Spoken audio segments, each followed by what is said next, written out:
Yo, this is Bernard, aka the Scarlet Spider. And this is Samir, your King in Black. And welcome to another episode of the Angry Blerds podcast. Where the nerds are black and the nerds are angry. Or at the very least, grumpy. I'm not grumpy, I'm over it. Bro, you're grumpy. Just own it. You're grumpy. I'm not grumpy. I'm not even disappointed anymore. It's just at the point where it's just like, what's the point? I mean, to have fun. You're not funny and nobody likes you. But you be getting out of pocket and it's like, it's funny. It's like, Samir, it's like you always got an excuse. Oh, I didn't watch this because of this. Bro, I went 24 hours without any internet and still found time to watch everything and still study for my next job. Where was your internet? It's the whole situation with the HOA. So, yeah, I still found time to watch every single show and go to the movies. Yeah.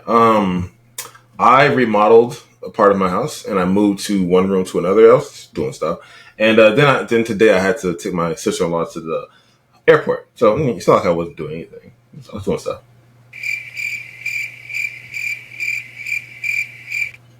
Yeah, whatever, man. Things happen, Bernard.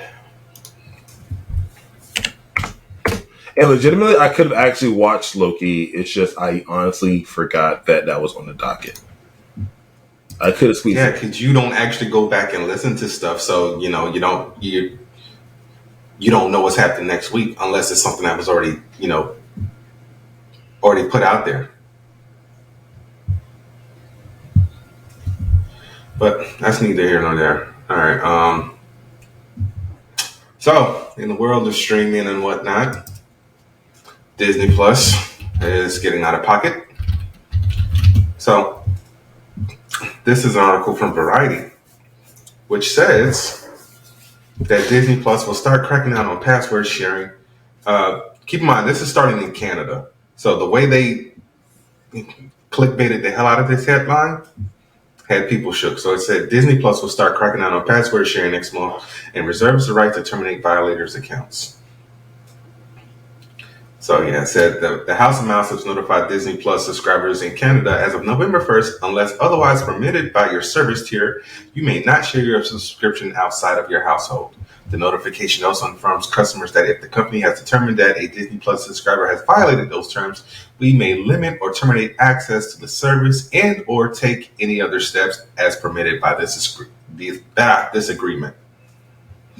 So the language suggests that Disney Plus will be offering a new option or options for password sharing outside of a primary user's household. So yeah, like I said, Elon and Netflix are pretty much the staple as far as how things are being run nowadays, because Netflix started this whole, not password sharing unless you want to pay like an extra like $5 or whatever the fuck it was. So now Disney Plus is about to do the same damn thing. And then next, because Prime also was getting ready to roll out an ad plan. They're late to the party on that one, but still. So yeah, thoughts on that? Yep. I mean, corporations aren't your friend, and they suck. Yeah, and this is supposed to be also coming to the U.S. possibly in December. They're probably just going to do the rollout in Canada first, just to, see how it's going to go. But, they're Canadian, so, they just going to roll over and take it. I mean, I don't know if that narrative that Canadians are all nice and agreeable isn't very true. A majority of them are. So Canadians can be quite aggressive and mean. Actually, have you seen how they treat their indigenous? I know we're not doing a tangent.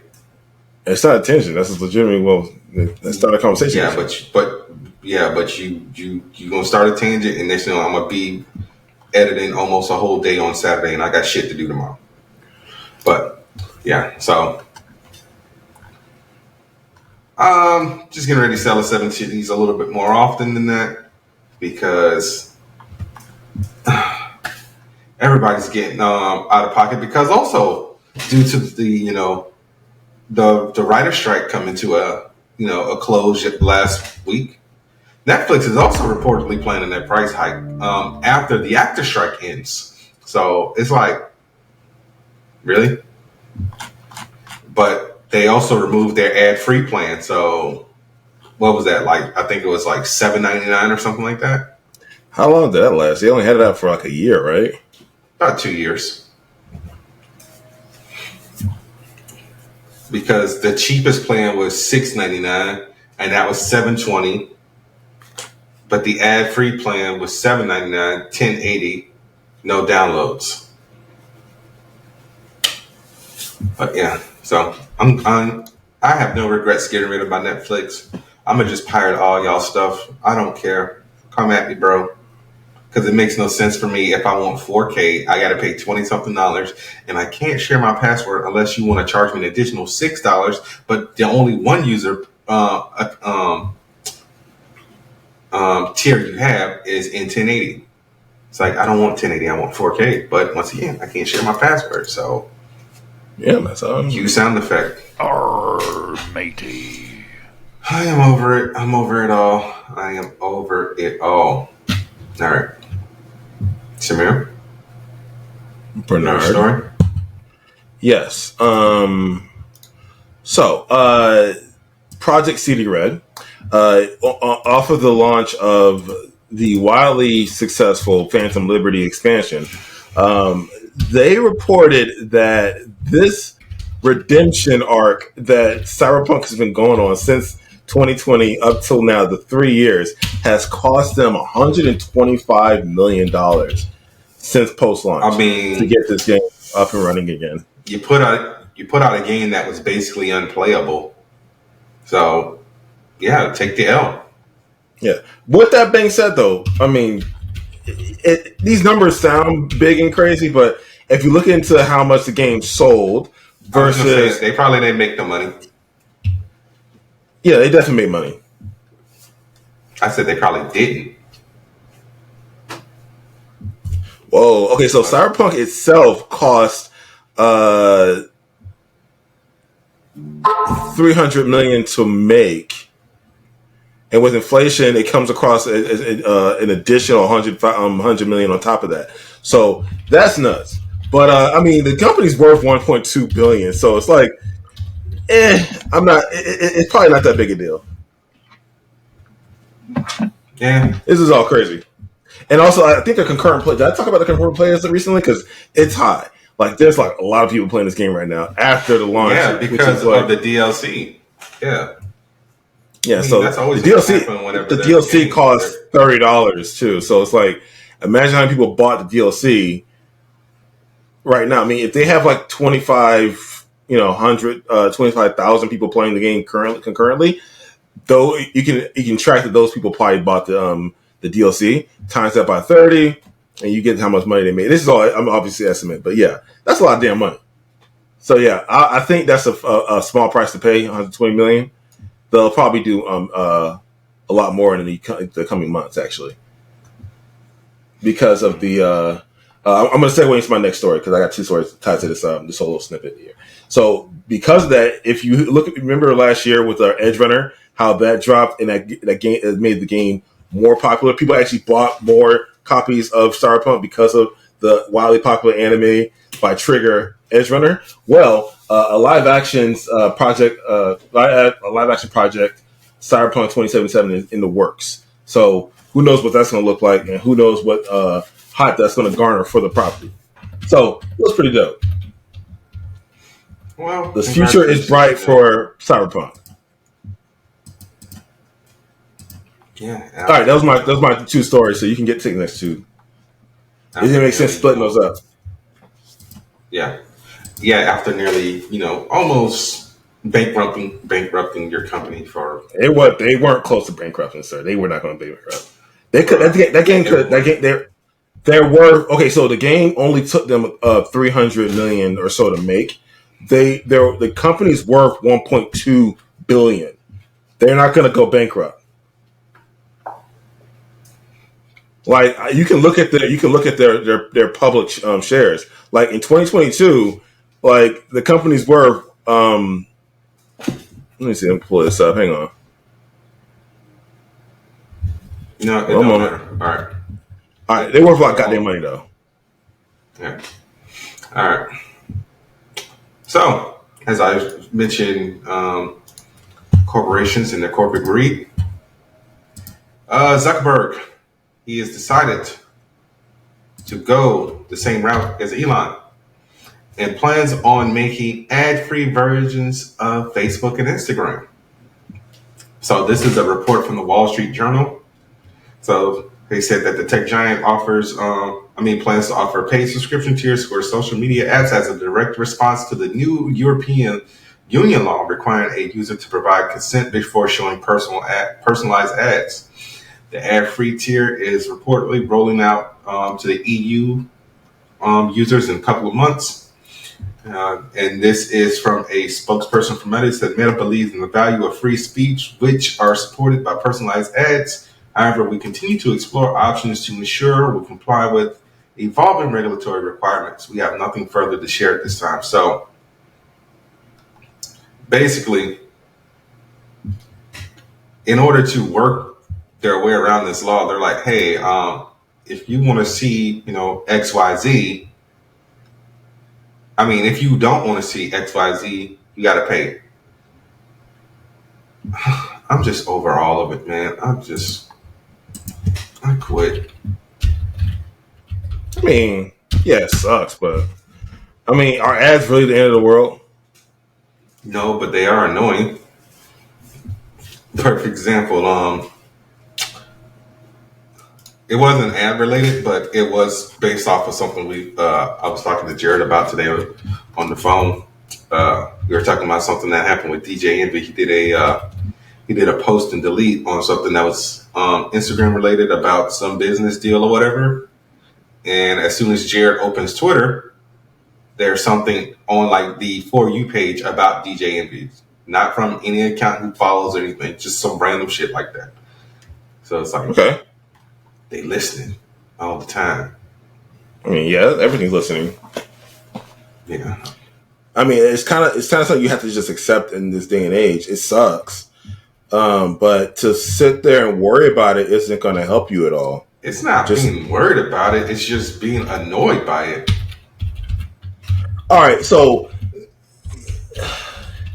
I don't know. There's ads already in the goddamn YouTube, Facebook and Instagram anyways. It's not going to change anything. Like your feed isn't going to change at all. You can pay for an ad-free version now. That's all. When was the last time you were on Instagram? Today. So even if it's not the ads, they're probably going to try to figure out a way to wiggle out to add the removal of suggested content off of your feed as well. So they're like, oh, you don't want to see the suggested content, so instead of snoozing it every 30 days, you probably have to pay like $5-10 a month. Who knows?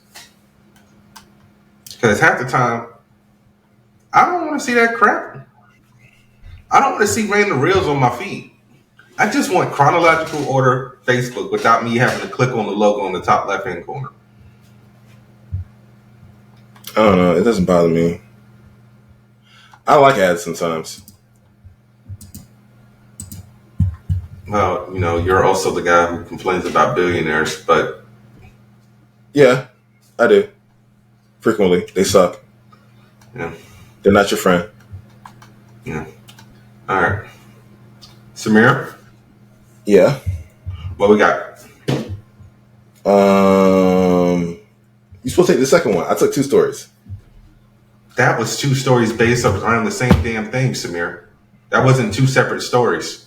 Okay. All right. So, that's like, I'm going to talk about left Twix, but I'm also going to talk about right Twix. It's the same shit. Man, that was 2 stories because they made 2 headlines about that. One headline was about Project City Red having a live action project. I'm not going to argue with it. Anyways, Hazbin Hotel and Invincible Season 2 will be a part of Newark Comic Con's panel on October 14th. So we might get more footage and more in-depth trailer of A24's Hazbin Hotel, which I cannot wait. Just give me more. Honestly, I'm just give me more. I want more of that show. And of course, Invincible season 2. More of the same. It looks amazing. Just give me some. Honestly, I don't get the whole point of revealing this stuff, especially like with Invincible. It's right around the corners. I'd rather just have one teaser trailer and that's it. Same with movies. Just show me one teaser trailer. That's it. Don't show me anything more or anything less. That could work for you, but it's not going to work for like 80% of everyone else because people they don't have the exposure to media as much as people who are plugged in do.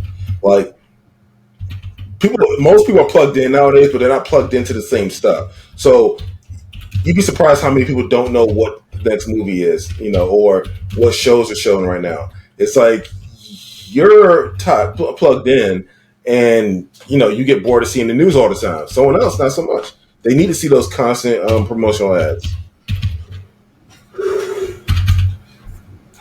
Yeah, but this is the thing though. So these are panels. Yes.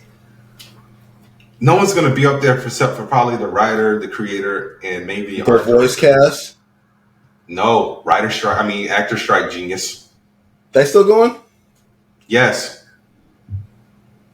Oh, I thought okay. So I was under the impression that the writers are done, so the actors are still going. Okay.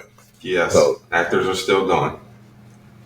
They're supposed to be having a few more negotiations within the next few days. You know what? Actually, scratch that. A24, if I'm not mistaken, is one of the companies that might have a pass for their production. They have to get passes for every single individual thing. It's not the studio overall.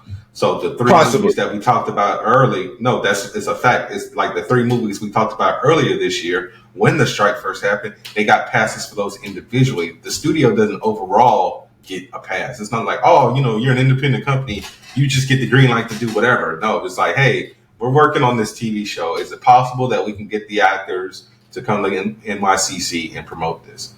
If the Actors Guild says no, then no. Well, let's see. I'm actually pretty curious to see if the voice cast is on there. Plus, most of the fans for this show, this project, they really just want to hear from Vivian Medrano, if I'm saying her name correctly, the creator of the show. So honestly, they probably only want to hear from her and maybe a couple of the other production team. So it might not need that much of the cast. I'm sure they'll like it though. All right, so Jason Blum, the guy who is responsible for Blumhouse and every single film, and that I don't know if Blumhouse has a universe per se, but so Blumhouse is responsible for Jordan Peele's Get Out, Us, The Purge, Happy Death Day. Happy Death Day, great. Truth or Dare, Oculus. I think Oculus. Invisible Man. Yes, Invisible Man. So on and so forth. A lot of stuff. Basically, a lot of the horror genre stuff. So he was actually sitting down with comicbook.com, and he was saying that Spawn is still going to be released in 2025. Yeah, so he said he stands by that. The movie was originally supposed to come out a little bit earlier, but due to the writer's strike and Jamie Foxx's health issues, he's still tied to the project. Yes, I really think they should have got someone younger and less notable. With the exception of like Happy Death Day, Truth or Dare, and Get Out, almost every one of those Blumhouse films has someone of notoriety. Like Ethan Hawke was it Ethan Hawke? Yeah, I think Ethan Hawke was in the first Purge. Oh yeah, it was. No, that's not. Those films are fine. I'm saying if they're trying to make a franchise out of this, I'm always wary when they try to tie in a big name actor to play these roles. They're not. Some of them aren't willing to sign a multi-film contract. And Jamie Foxx did. Well, if he did, then it's fine. But I still think they should have got someone younger. But Yeah, I'm pretty sure this is a multi-film contract. So, I mean, we don't know the full details of the contract, but I'm pretty sure it is. It's Spawn. So, like, I think Michael Jai White signed a multi-year contract, and they just never worked on the script. So, Todd McFarlane had an option clause in his contract, to get the rights back after XYZ amount of years. It's the reason why Tyrese is getting sued right now by Teddy Pendergrass's wife. Why? Tyrese gave her $400,000 for the rights to Teddy Pendergrass to do a biopic and a biographical book. That was in 2012. He did nothing with it. So she took the stuff back, and he's suing her because he never did anything with it. Oh, he should do something with it. Yeah. But yeah, he said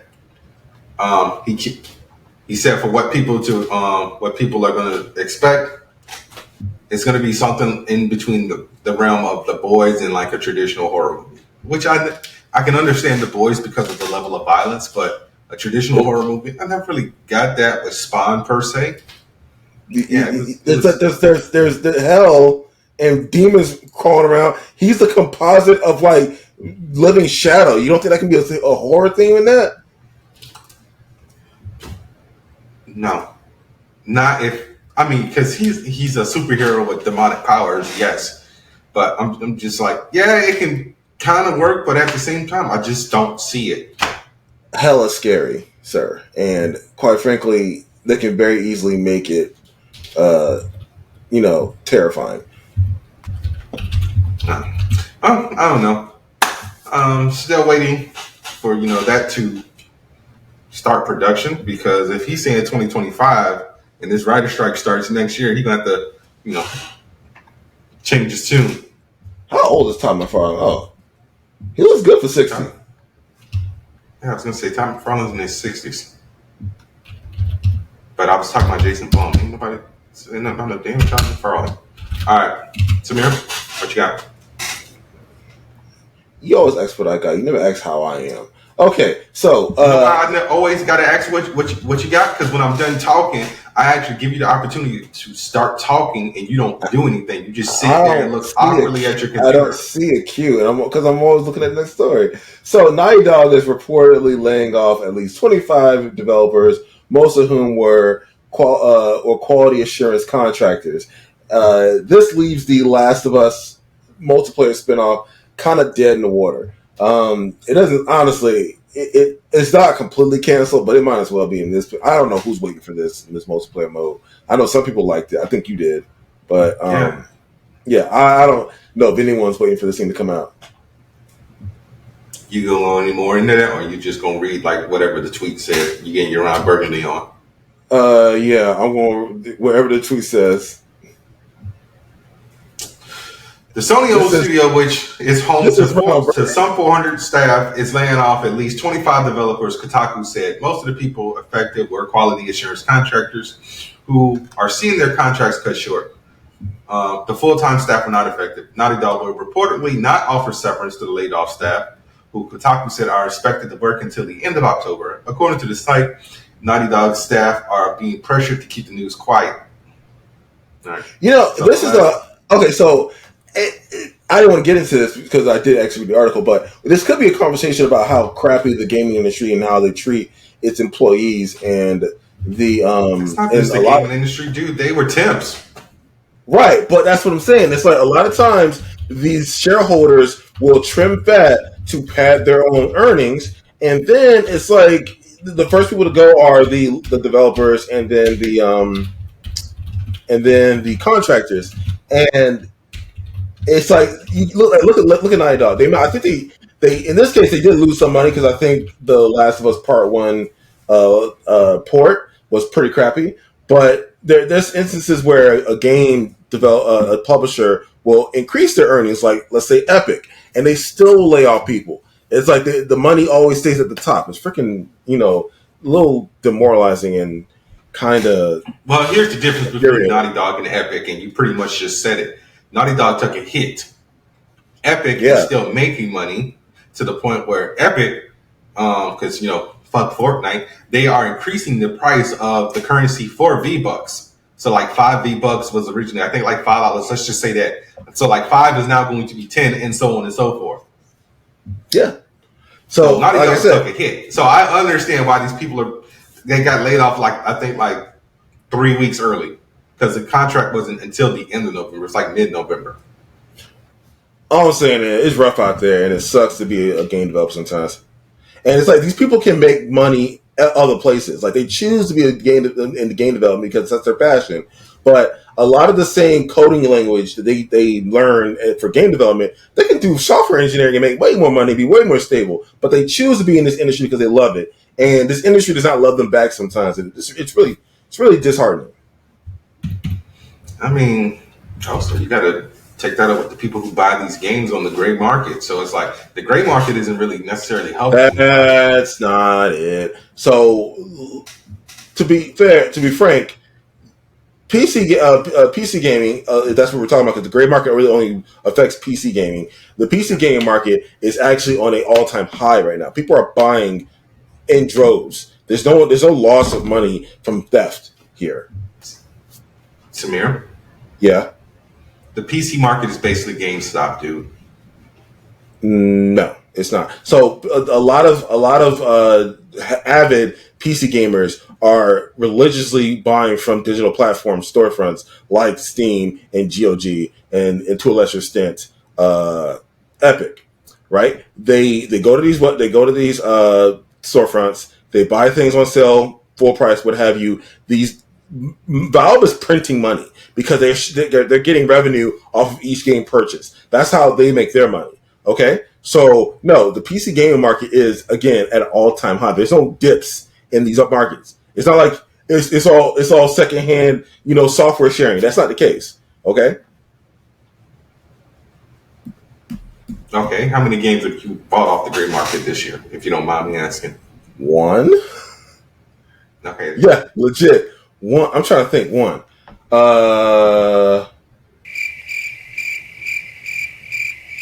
Actually, no, that's not true. Crap. What was it? I think I bought Mortal Kombat secondhand, possibly.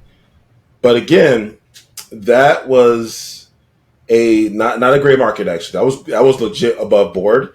I bought that from a Green something Gaming, which is a reputable site. So they just had it at a discount, and they still got their money for it. Yeah, that's not gray market, dude. That's just a discount. Right. So the only thing legitimate gray market was Hogwarts Legacy. Yeah. So like you said, you didn't want to support J.K. Rowling, so you bought it basically from a scalper. Let's just call gray market what it is, a scalper. So if someone who bought the ticket then just said, I don't want to go to the concert anymore, so I'm gonna sell it. Yeah. So Hogwarts Legacy made money now. I know it made money. We don't need to look up how much it made. I don't need you typing that up, Samir, because once again, no tension. I'm trying to keep this episode tight because somebody decided to push it back an hour and I was fighting to stay awake. Oh, but yeah. Pop some caffeine. I'm not trying to be up all night. I got shit to do in the morning. All right. So $1 billion in revenue, by the way. $1 billion in revenue. Once again, that's how much that came. What? All right. So Naughty Dog put out a press release that said, we know many of you have been looking forward to hearing about our Last of Us multiplayer game. We're incredibly proud of the job our studio has done thus far, but as development has continued, we realize what is best for the game, and that's to give it more time. Our team will continue to work on the project as well as our other games in development, including a brand new single-player experience. We look forward to sharing more soon. We're grateful to our fantastic community for your support. Thank you for your passion for our games. It continues to drive us. So, Naughty Dog, I wish y'all had the same energy for Crash Bandicoot before you soaked the Activision. Because now, guess who can't play no more goddamn Crash Bandicoot games? This guy, because they're probably all just going to be fucking Xbox exclusives. I also wish you had this energy. Yes, it's a possibility. So, Naughty Dog, I wish you had this. Huh? Is it a possibility? What do you mean? They're purchasing Activision Blizzard. Oh, we don't. Okay, I think so. Oh, you talking about? Okay, I think you're talking about the other, like the ones that came out, the Crash Bandicoot remakes. No, I have those. So what's the problem? I'm good on those. I'm talking about if they do a 5th game. Oh, well, buy an Xbox. Shut up! No. Okay, then it's your fault. There you go. It's my fault because Xbox decided to be, yes, corporate. Because they have. How is that my fault? Because they have a product you want. You don't want to go get it from them. That's on you. I have nowhere to put an Xbox, and I don't want an Xbox. What do you mean? It takes a less space than a PlayStation 5. It's a little cube. I don't want the cube. I mean, I don't want that little, just admit that you don't want to buy Xbox out of principle because you're on Team PlayStation, and then move on. Once again, Samir, why do you just assume I got money to just throw at things? Like, let me just get this extra. How much is the S? $400. Series S is like 300 something, less than like 300 or less, and the Xbox is 400. Xbox Series S. Yeah, I just got $400 to just throw out. Like, let me go and get this Xbox. And once again, I told you, huh? And once again, I told you, I don't have any free HDMI ports on my TV. I'm not buying a splitter because the splitter diminishes the quality of it. Then switch them. Okay, there are 4K splitters also. There's 4K splitters. Which are probably like $100-something. So that's an additional. Nope, they're like $30. Okay, you say so. And I do say I own one. No, I own one. I actually bought one. I said okay like twice when you said I own one. But yeah, it's just like, no, whatever. It's cool. Fuck it. I don't give a shit. Naughty Dog, give me another Jack and Daxter game, okay? Because all you got left for me now is The Last of Us and possibly Uncharted. Who knows? Dude, Lost Legacy was so good. Oh, the only one you bought? That the only one I bought? I played them all. I stand by what I said. All right. Yeah, I don't see why that's pertinent to the statement I made. I just said Lost Legacy. I'm just saying. Look, I'm just saying, man. Your lack of fandom is showing. And we know the reason why I played all the games. I played all the games. And we know the reason why you bought The Lost Legacy. No, we don't know the reason. It's a good game. That's why I bought it. It's an amazing game. Women protagonists. Are you saying that women shouldn't be protagonists, Bernard? No, I'm just saying you're a one-trick pony, my friend. First off, ponies are majestic creatures, all right? We should all be ponies, all right? Beautifully majestic, graceful creatures. Love horses. Horses are great. Dumbest shit you ever said in your life. That is not the dumbest shit I've ever said in my life. On this podcast. Possibly in the top two. In 3 years. That is still not it. I know I said something dumber. Yeah. All right. So I'm just gearing myself up for disappointment because I didn't get them the last time, but now Adidas is releasing some Spider-Man 2 inspired Spider-Man and Venom shoes. I don't know if you saw these things. They look pretty fire. They got black soles with a little bit of symbiote coming across the red, white, and the blue. So Adidas decided to post on the tweet, with great power comes great sneakers. So I honestly already know I'm not going to be able to get these because people with bots and scalpers, despite the fact that I have the Adidas app, and I'll probably be up all day on the 20th anyway trying to get them. The same way I was up all day trying to get the Miles Morales shoes, which coincidentally sold out of a size 13. Not that many people in the world go above a size 11. I mean, and even then, 11 is pushing it. Like the average male shoe size, let's look this up real quick. I believe it's between like 9 and 10. Really? Well, okay, is that global? I've been saying for years, man, I'm built different. 10 and a half is the most common male shoe size. Yeah, so like I said, I'm a freaking mythical beast over here. Okay, Samir. Just saying, built different. I'm built different.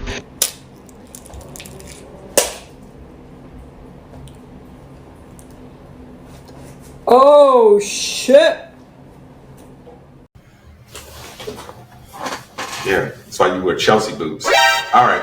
What's wrong with Chelsea boots? Chelsea boots are classy, sexy, stylish. What's wrong with Chelsea boots? You say it like that's a bad thing. That's why you wear Balenciagas to me. Like, That's why you wear Gucci, Samir. Like, what the hell are you talking about? Like, yeah, I got style in there. Gucci is racist. I'm gonna retract that. You're right. Gucci is racist. They got caught. Balenciaga is overly expensive for no reason, so you're gonna pay $350 for a white tee with a bunch of flaming holes in it that you could just get an acetylene torch and do your goddamn self. The point is, all right. Let's get this another brand that's Rag and Bone. There you go. Rag and Bone is a good brand that people don't really know that be up on. That's a rich people brand right there. The point is, you can't rip on someone for having style, Bernard. That doesn't make any sense. The point is, you want to be Dominican so bad. No, I don't. I think look. So, all right, audience. I was planning my wedding, and I said, "Hey, I often wear boots to formal occasions. What good boot will go with my suit that I picked out?" He said, "A good Chelsea boot." All right. So I did not. No. You I'm not saying you. No, I didn't say you. Oh. I said the guy who sold me the suit.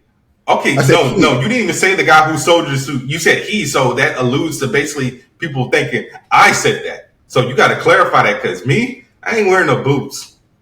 Oh, no, you're in Florida. You're not cool enough. No, I just don't like anything above my ankle. Like I have a pair of high top Vans and a pair of Nike SB Dunks. I rarely wear them. Why? Because they're a bitch to get off. They're not that hard. Once you work in the leather, it gives so easily. It just becomes a second skin. Yeah, I'm cool. But yeah, you're not cool if you don't wear boots. I'm sorry, boots don't have traction, Samir. Yes, they do. I was at your wedding. You almost fell like 3 times, and don't say it was because you ain't got no rhythm. You effing liar! I did not almost fell anytime. You just trying to embarrass me. The hell! I think I have some of the I may not dance well, okay, but I was sure-footed. All right, looking like a newborn duck in the fucking dance floor. Well, all right, it's the love that counts. The love for Chelsea boots. The love for my wife. All right. Where are we at right now? Samir, get your last story off so we can get into these reviews. Damn, you pushing it hard. Jeez. Bro, we got a couple more. I don't need another 2-hour episode. You trying to I'm having a good time with my buddy. Okay, so Jennifer Lee says she's blown away with what she has seen so far from Frozen 3. I mean, I heard that they were in the works with it, but I'm like, I didn't think it was far away enough. By the way, she's a chief creative officer. I heard they were in the works with it, but I'm like, I didn't think they were actually. I mean, I didn't know it was actually a thing yet. So that's crazy. So my hopes for this film, I hope we get more Anna. Like they want to build her character more, and we don't need. I don't think we need Elsa to realize something about herself every damn movie with a musical number. I don't know. Look, just push Anna to the forefront. It's a Disney movie. There's always going to be a musical number. Maybe confirm Elsa's sexuality. Just put it out there. You know, whatever. Just bam, she's gay. All right, and that's the problem right there. That's the problem right there. What's the problem right there? What? You want them to confirm Elsa's sexuality, and guess what? You know what's going to happen when that happens? The movie ain't going to make no money. So how about they just leave it ambiguous? It might make all the money. Again, don't be confused. Yeah. Samir, yeah. Go look at the box office for Lightyear and Elemental. Those movies just boring. The movies. No, I mean not Elemental, but Lightyear. Lightyear was legitimately not that good of a movie. It was okay at best. It wasn't that good. All right, you can say it was because of the wokeness, but there's tons of woke movies that do well, like significantly. Name two. That are Disney movies. See, now you narrowing it down. Hang on, because Disney. Yeah, exactly. That's the thing. Disney's. But Disney's already. What are you talking about? Barbie made a ton of movies. That's woke as hell. I said Disney. Right, but you're saying, but look, Disney has other problems, not the wokeness that's killing it. That's not the wokeness that's the problem. You name a woke movie that did exceedingly well because it wasn't that it was woke that was the problem. All right, the movie was fresh and it was well written. Now, something like Elemental had poor promos. All right, they didn't really push it that hard, and they kind of buried its own movie, and then it did have to do well in streaming. It was Disney's fault why Elemental didn't do well. All right, Lightyear was kind of muddled. All right, that's why I didn't do well. It wasn't that. I mean, look at it this way. You know what the plot of Lightyear is? It's like the character Buzz Lightyear, the action figure. This is the story that would have been about him. It's not even a real story within the realm of Toy Story. And why are we watching this movie? They kind of killed their own story with how they were doing the property. That's why the movie wouldn't do well. Okay, all right. Strange World. That that one also. They buried it. They didn't produce it. They did not push the promotion on that. We barely knew anything about that movie. The trailer dropped once. You barely knew anything about that movie because last year around this I saw the trailer. Movie. Every film streamer on YouTube was like, "Oh, I saw a trailer for this movie once," and then it disappeared. And I remind me, every single one on my feed, every YouTuber who reviews movies and talks about movies forgot about this movie because of the promotion. All right, myself included.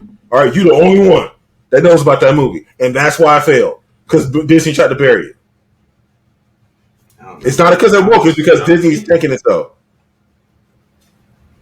I don't know. And Strange World was a pretty good movie. Paying attention to ads. No, they are, but it's only so much that our feed is filled with other movies. It's like if you're not pushing your promotion, what the heck?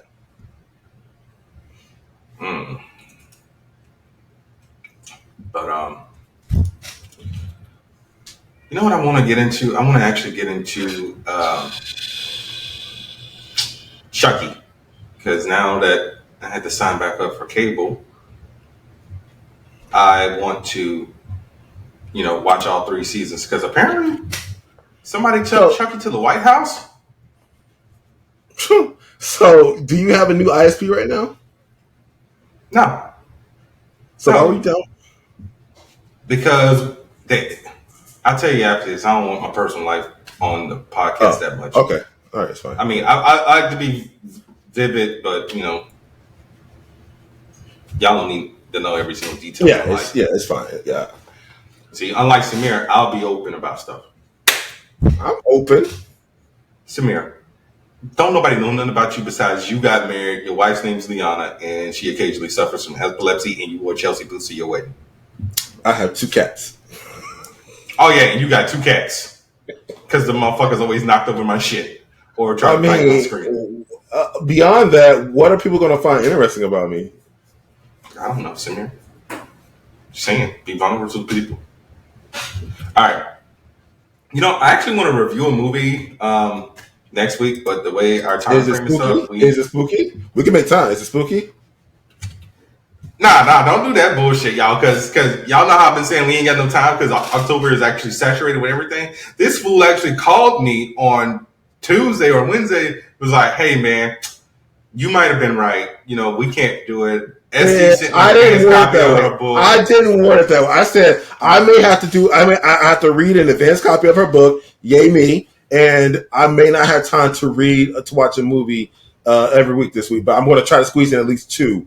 At least 2. So what I said. I'm going for 3. So what I'm going for 3. I'm going for 3.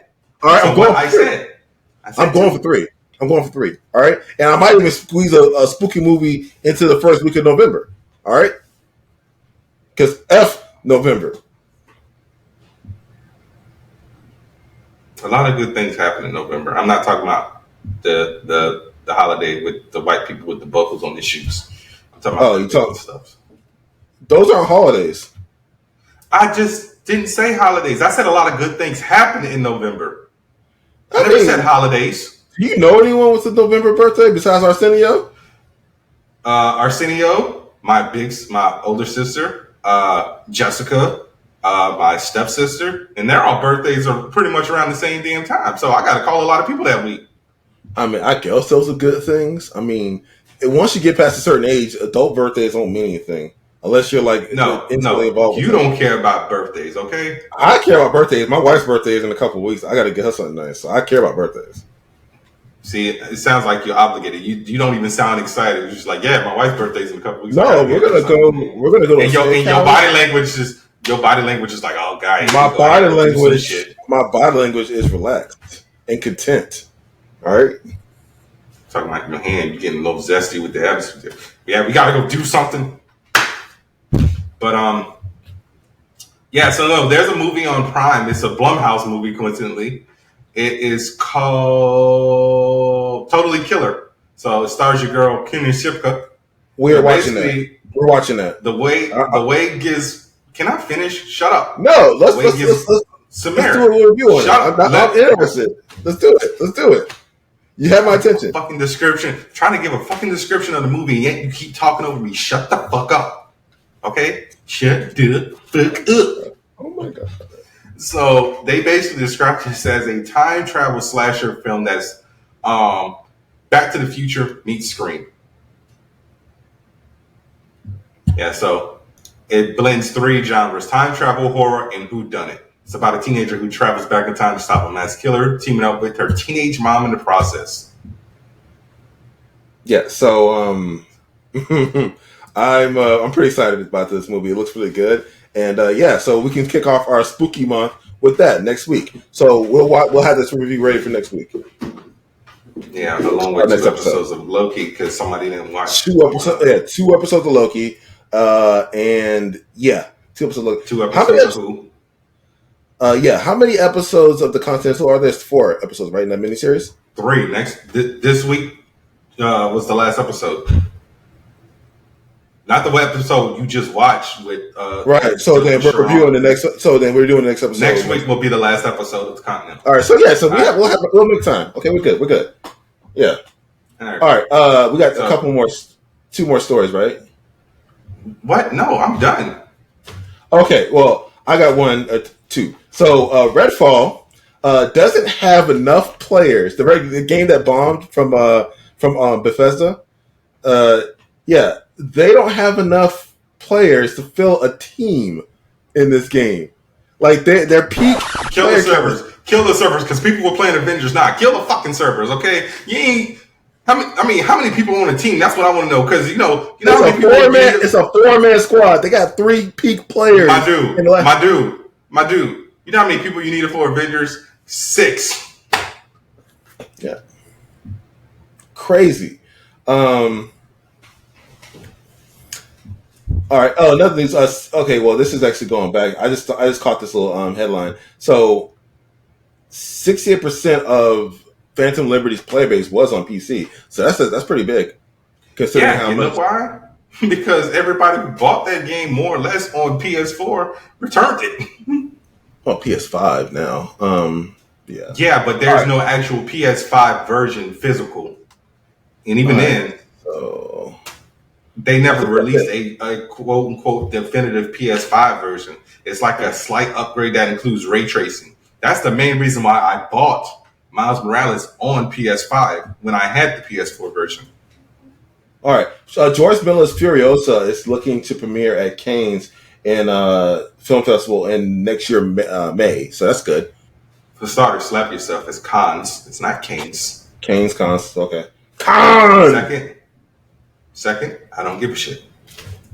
So we should give Bernard some homework. He needs to rewatch. I'm not watching Fury Road. Okay, so now's your time, right? If you have a person in the office that everyone loves, I mean, they bring donuts, they bring bagels, they're super friendly, they help out every single body in the office, and you're the one guy in the office that says, "Fuck Tim, I don't like that guy. I don't trust someone who smiles that much." You gotta say why you don't like this person and give legitimate reasons. If everyone likes him, they're gonna look at you like you crazy.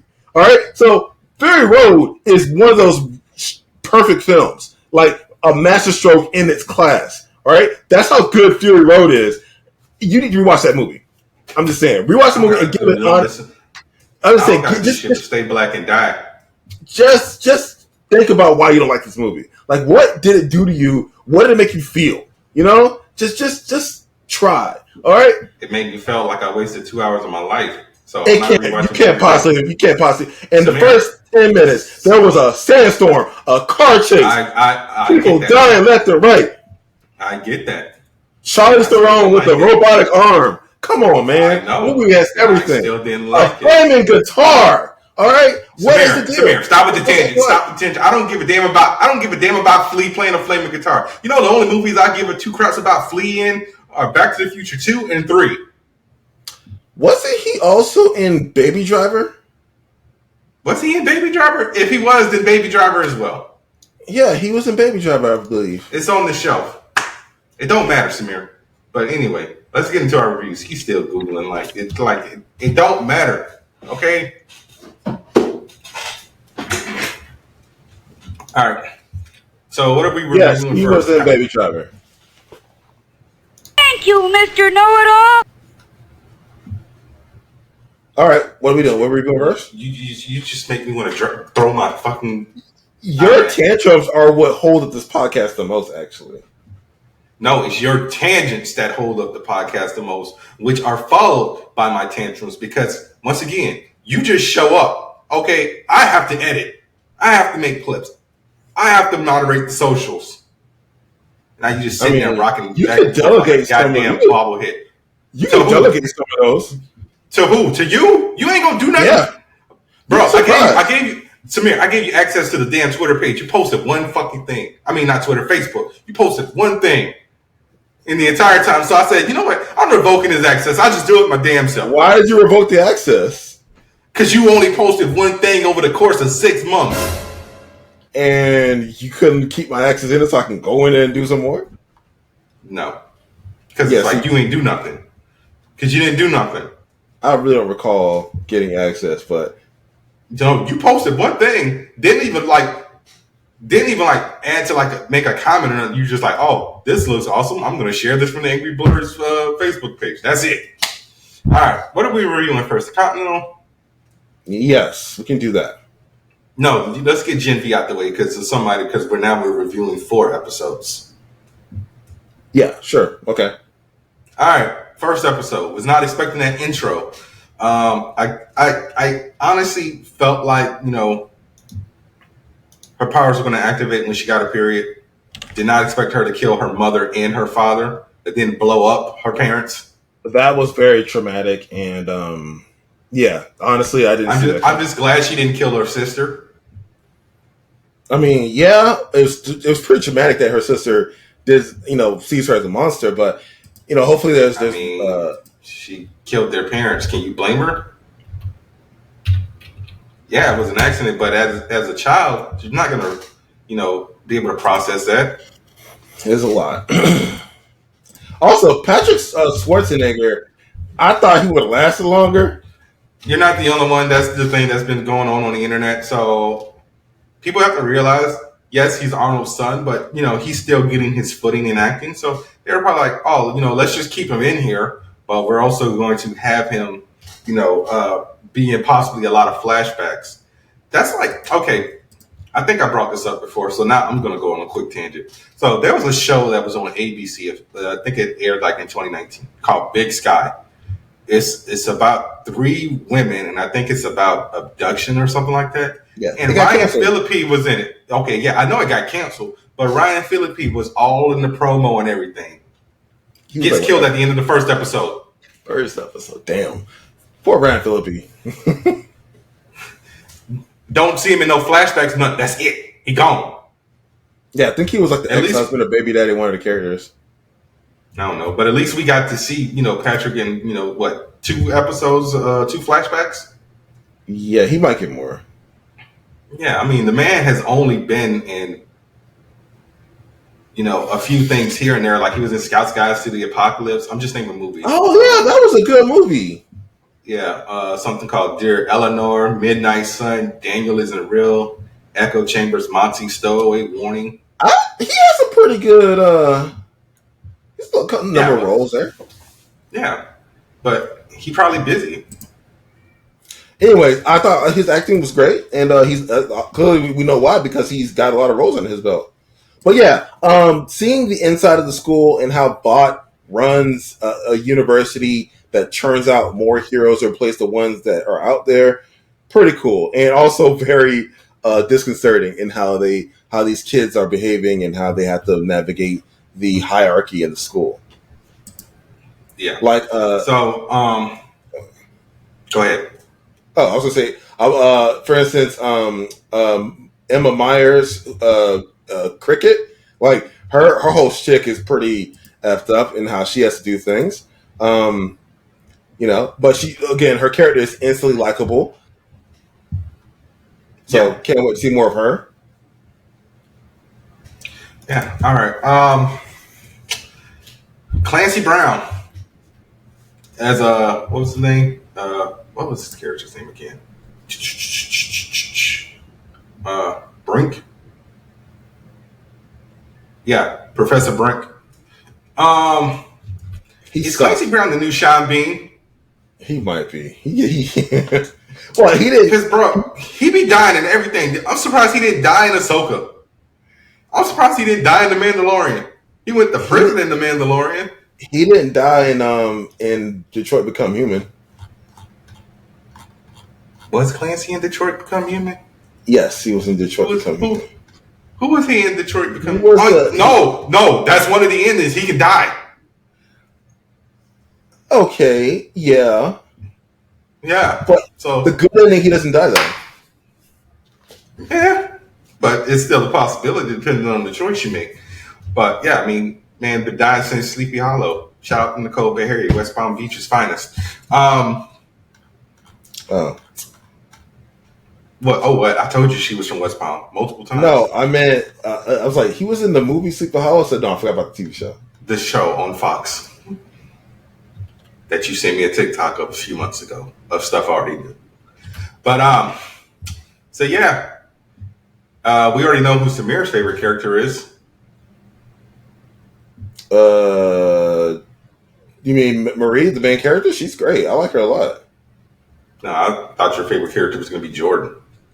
Oh, Jordan's great too. Yeah, they're definitely they're tied for first because I'm liking where their character arc is going. And runner up is definitely going to be Emma, Little Cricket. So those three characters are going to stand out for me. Yes, I mean it's not my fault that the most of the characters are either non-binary or female that I'm mostly interested in. I mean, yeah, I mean. Got one main dude in the cast, and that is what's his name? Chance. Andre. We need to talk about the actual actor's name. But he's okay, but it's like, and he's bi. Because didn't he say something about fucking A-Train? Like in the first episode, or am I just I don't know if he was saying that ironically or saying it facetiously. It's hard to say. Who can, but regardless, we're talking about gender, not sexuality. Furthermore, he's just not that interesting. Daddy issues is so blasé. Like, yeah, it's like. Why are you acting like you don't like a story with daddy issues? They're fine. It's just that he's not holding up to the other characters. He's great. It's just that he's not shining compared to his other, cast members. Not the actor, but the characters. What they wrote for him isn't as interesting as the other characters are dealing with. I mean, he's trying to find the truth while Marie's trying to stay in this school. Yeah, that's another thing. His interactions aren't as interesting because you have Emma going through her shtick in the whole school with Marie, with the other people in the group. Like, she just got into the group because she's a freshman who's kind of a nobody, and she's now kind of catapulted to the center of the attention, center of the situation. Also, we're going to get to her whole reveal later, and then you have Marie, who's the main character, and her shtick, and how she again has to claw her way out of her situation, and how the main end group we're going to just push her to the side. Like Jordan's character, I couldn't stand them at first because of how they just dismissed her, And same thing with Brink. Like, Brink was going to just dismiss her because of her powers are gross. Okay, like, well, that's not her fault, right? And they would expel her for nothing. He didn't say that.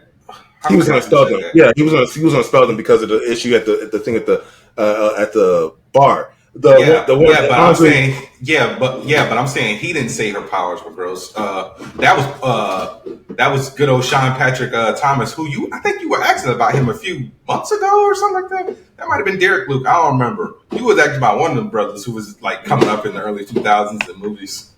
Yeah. Anyways, so it's cool how their dynamic has largely changed at this point from hatred, from dismissive, indifference to hatred to mutual respect to something else now. I mean, the season's only 8 episodes, so you got to kind of speed all that up. Yeah, we're in the middle of the season, so I cannot wait to see what's going on now. So Kate's kind of cool with basically, I'm loving the friendship that are blooming between these characters and seeing where it's going to go.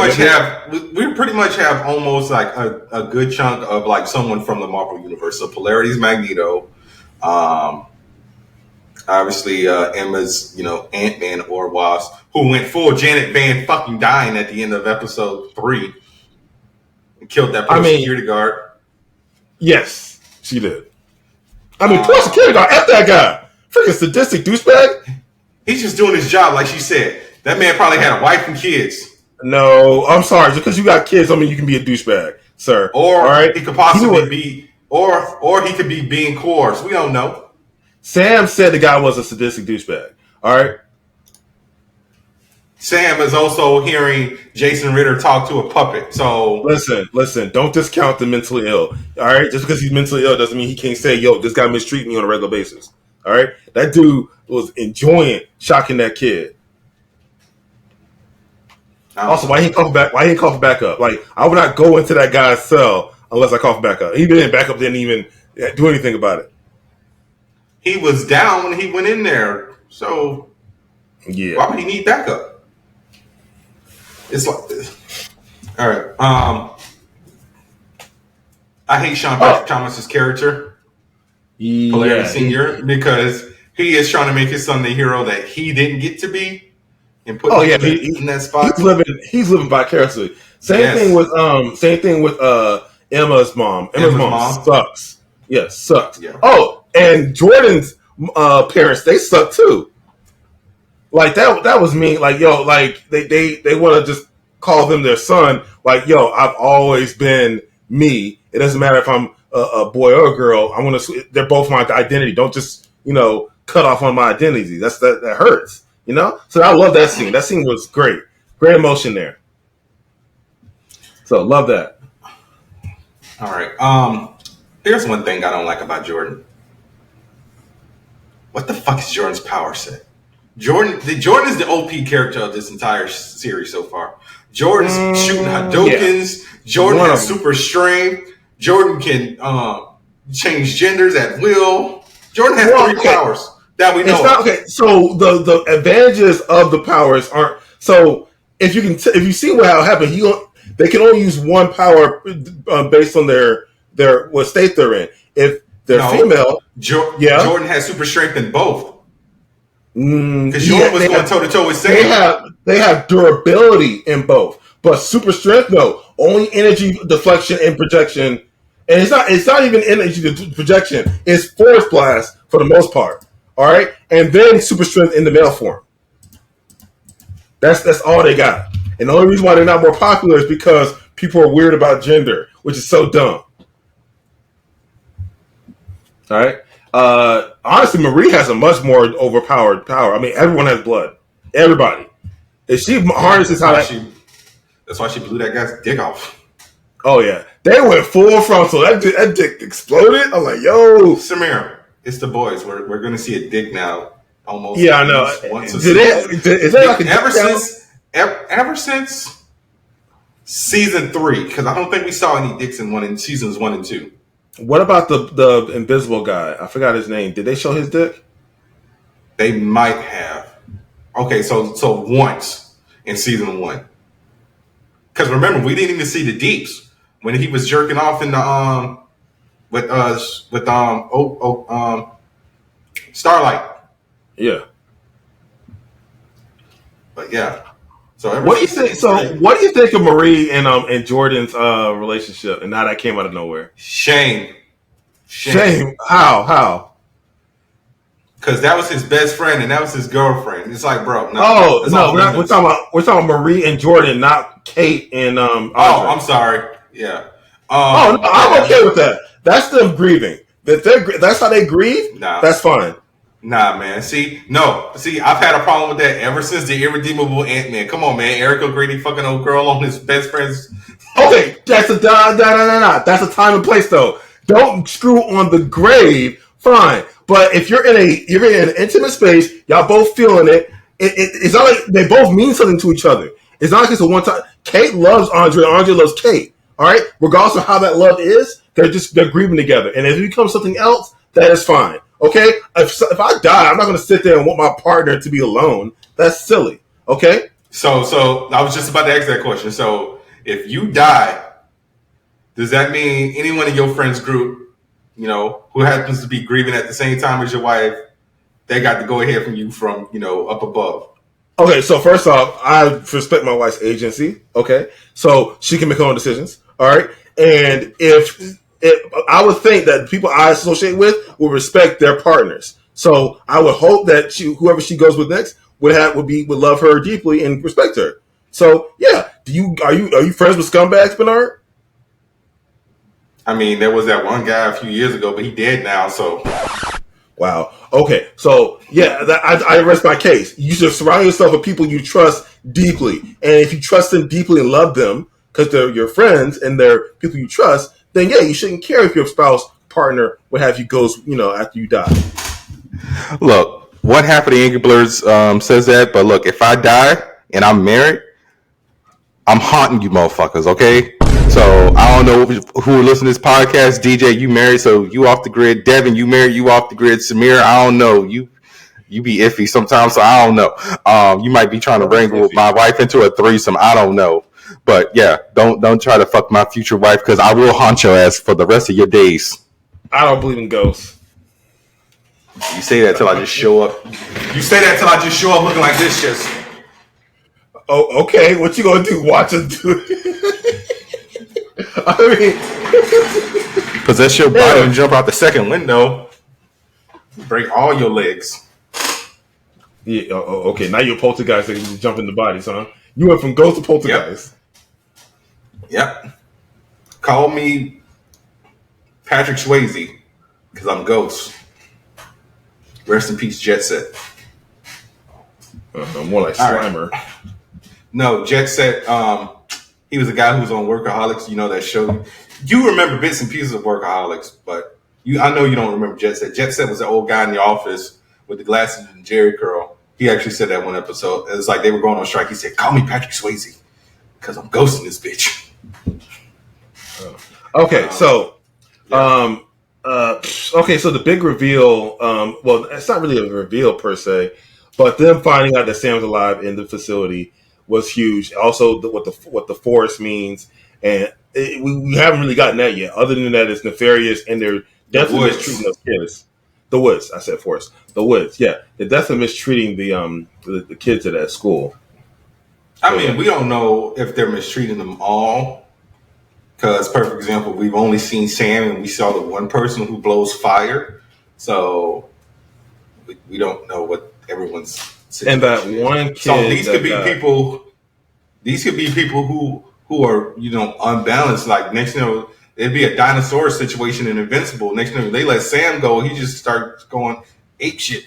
You see, he went to go kill the dude, the doctor, doctor who was possibly trying to help him. He wasn't trying to help. That guy sucks. We don't know that. We know that. He sucks. You know he sucks. Look, that's all I'm saying. All right. What else you want to talk about with the boys? Because I don't really got anything else to say. I'm loving the series because he's on. He's like, don't you tell nobody else about this shit. He's not always playing dick, is he? No, I said in this he is. Oh he was. The Last Dance. Yeah, that's right. He wasn't. Cruel Intentions, Barbershop. Oh yeah, he wasn't Barbershop. Yeah, good guy, Barbershop. Yes. Why are you hating on Barbershop? It sucks. All right, it's 2023. Black people can move on. We don't need to like Barbershop anymore. It sucks. Look, just because you don't got no hair to get cut and you don't got a black barbershop you got to go to. I go to a barbershop and it is black that I go to. Is it? I don't cut this. All right, I get it trimmed once in a while. It needs to be trimmed right now. Actually, I've been growing it back out. By a brother. Yeah. Mm-hmm. Okay, yeah. What's his name? I don't know that guy's name. Wow, you don't even know the name of your barber. You should be ashamed of yourself, sir. Actually, Cap, my last barber was black. The current one is white, but he did a really good job. Look at him. He move and he change and be your own people. I was always hating on Barbershop. That movie and show sucks. We got three. Yes, dang movies. there are 3 barbershop movies. Good God. Yes, Nicki Minaj did not need to be in the last one though. We didn't need the last one to begin with. Don't hate on her. Like that's she the reason why the movie bad. No, but Nicki Minaj can't act. Okay, half the damn script in that thing is stupid. Don't be a hater. You're being a hater. life. Being a hater. Yes, you are, Samir. First one, 83%. What's wrong with it? Just pandering tripe. I mean, if you how about this? I will 69%. I will. I'm not watching. No. We ain't doing that. We ain't doing that. You shut up. You rewatch Barbershop. I rewatch Mad Max. I'm just saying, your criteria for movies is it got to be fresh. It will be fresh, and then I will grade the movie accordingly. All right, I can still dislike a fresh movie, but you just out here just shitting on the movie for no reason. I will tell you why I don't like the movie. All right, it's been like 20 years since I haven't seen it, but I can go back and watch it again. I'm sure my wife will enjoy it. I'll watch the third one got a 90, Samir. Yeah, a 90. Okay. I can show you how much Fury Road got. I know, but okay. So, what are we talking about now? We talking about Doctor Who, or we got any more? Yeah, I mean, Fury Road sitting at 97. All right, sir. So yeah, watch that movie. Okay. Samir, you gonna answer the question I just asked you about what? What? See, this one I'm talking about. When you get on your fucking tangents, you just tune everything out. What are we talking about now? Okay, so we did The Boys. Or you still got some more Gen V, or do you want to? I mean, no. So far, I love the show. I guess we'll give an overall score. Other thing later. Let's move on to the Continental. But yeah, love Gen V. Can't wait for more. Love the characters so far, and I'm really into the ship that is Jordan and Marie. Can't wait to see where that goes. I don't feel like that's a good shipping because now it just seems like they're not necessarily trauma bonding, but they're bonding out of anger. I feel like that's like on some. It might grow to something more. Abusive. Not. And no, that's not true. They've locked down that they both respect each other. All right. They see more of Marie, and they see her for who she is, and Marie has seen Jordan at their most vulnerable, and yeah, and they're becoming more, intimate with each other. Oh yeah, and the memory loss. So we're gonna see what's going on with the next episode with that. That's the Dean. That's a pretty easy one. The Dean doesn't have powers unless she's lying, obviously. She might. Yeah, maybe she's some Gen V. You mean Compound V? Yeah, Compound V. Yeah. All right. Continental. What are your thoughts on this episode? All right, so this series continues to wow me with its music, choreography, acting, cinematography, everything. You would think that a spin-off series from John Wick would just be, haphazardly done, but nah, they pull out all the stops.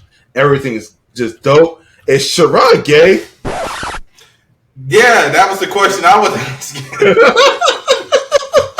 I'm like, oh, this is a scene. Okay. And then I like how you just went through all this stuff. Like, yeah, it's got the action, the soundtrack is fire. I thought it would suck. Is Sharon gay? Yo, I like the scene that they had. Cause I'm like, what? You don't ask your bro to come across the road with you, to walk with you to stay. Uh-huh. So I'm like, when he said, I'm like, they fucking. I don't know what they are, but that was definitely he laid his heart out right there. I was okay, and then it made it worse when God caved the skull in with a freaking nine driver. Somebody, I want to know who was a fan of The Walking Dead because that is obviously a Negan move. I mean, Negan isn't the first guy to smash someone's skull in. Again, Inglourious Basterds come to mind very quickly. Yeah, but you did see that, right? Inglourious Basterds. Yes. Okay. Yeah, but I'm saying Negan's original Skull Smash came before the movie Inglourious Basterds came out. Yeah, but not as many people read that comic because they saw Inglourious Basterds. That is a lie. When The Walking, I'm not doing the tangent because you trying to fucking. You can do tangents. Trying to catch me hook, line, and sinker, bitch. I ain't a fish. All right, but yeah. So I like this episode, despite the fact that it was an hour and 19 minutes. So fucking I'm just glad Yin didn't go and do nothing stupid. Yeah, don't do nothing stupid. That lady is on point. She don't do nothing stupid. Bruh. She lost her shit when she saw the urn. Yeah, and she whooped all their ass. That wasn't stupid. Exactly. All right? I'm glad she didn't go do nothing stupid after that. She has up to this point proven that she is a smart person in every single situation. All right, she told as opposed to saying, "Oh, you said we was gonna stay and fight. Nah, we gotta kill everybody." Yeah, because they were backs to the wall. She was gonna go out like a G, and then she told Cuz it was a stupid plan, which would have been stupid. Sure enough, it was a stupid plan. I'm saying Yin is that lady. She don't play. I'm just saying, man. Like honestly, I'm not sure. I'm not sure who my favorite character is. They got Lou, badass. I'm like, God dang, don't take trash from nobody, okay? And then I like Lou because she don't use guns. She got the axes. All CQC. Yeah, bro. The code of honor, man. The code of honor. Also, hang on a second. This my brother. No, yeah, he's cool. Miles is dope. I was actually referring to Jenkins, the sharpshooter. Not Jenkins, the adjudicator. Kanan McGrath's character. Oh my god, I'm loving the gravity. Of course you are. You like? Oh, look, Lena Luthor's back in my life. I mean, we could all use more Kanan McGrath. Okay, just that accent, the way she just walks into a room and she just commands attention. She's killing this role right now, man. It's like that whole monologue she did about comfort and like and being privileged and how you ain't been hungry. You don't know what it's like. Nah. And she showed him this is what desperation looks like. All right, get on my level. All right, or die. You know, like yo. And then she put the mask back on. Like we don't know how jacked up her face is. I'm like, what? That was so good. That scene was like, So I hate when a character wears a mask like that because it just leaves me asking that question. It's like, yo, how fucked up is your face? Ever since Dr. Doom, I've always she don't have no lips about anybody. She don't got no lips. Like her. I don't remember. No, it's like that. What else could she have going on that's so like? Sharon was like, oh shoot, and he was like, yo, he lost his appetite. Like he was shook when she clearly has no lips. Like her whole bottom half is probably just skull. Like it's probably just exposed gums and teeth.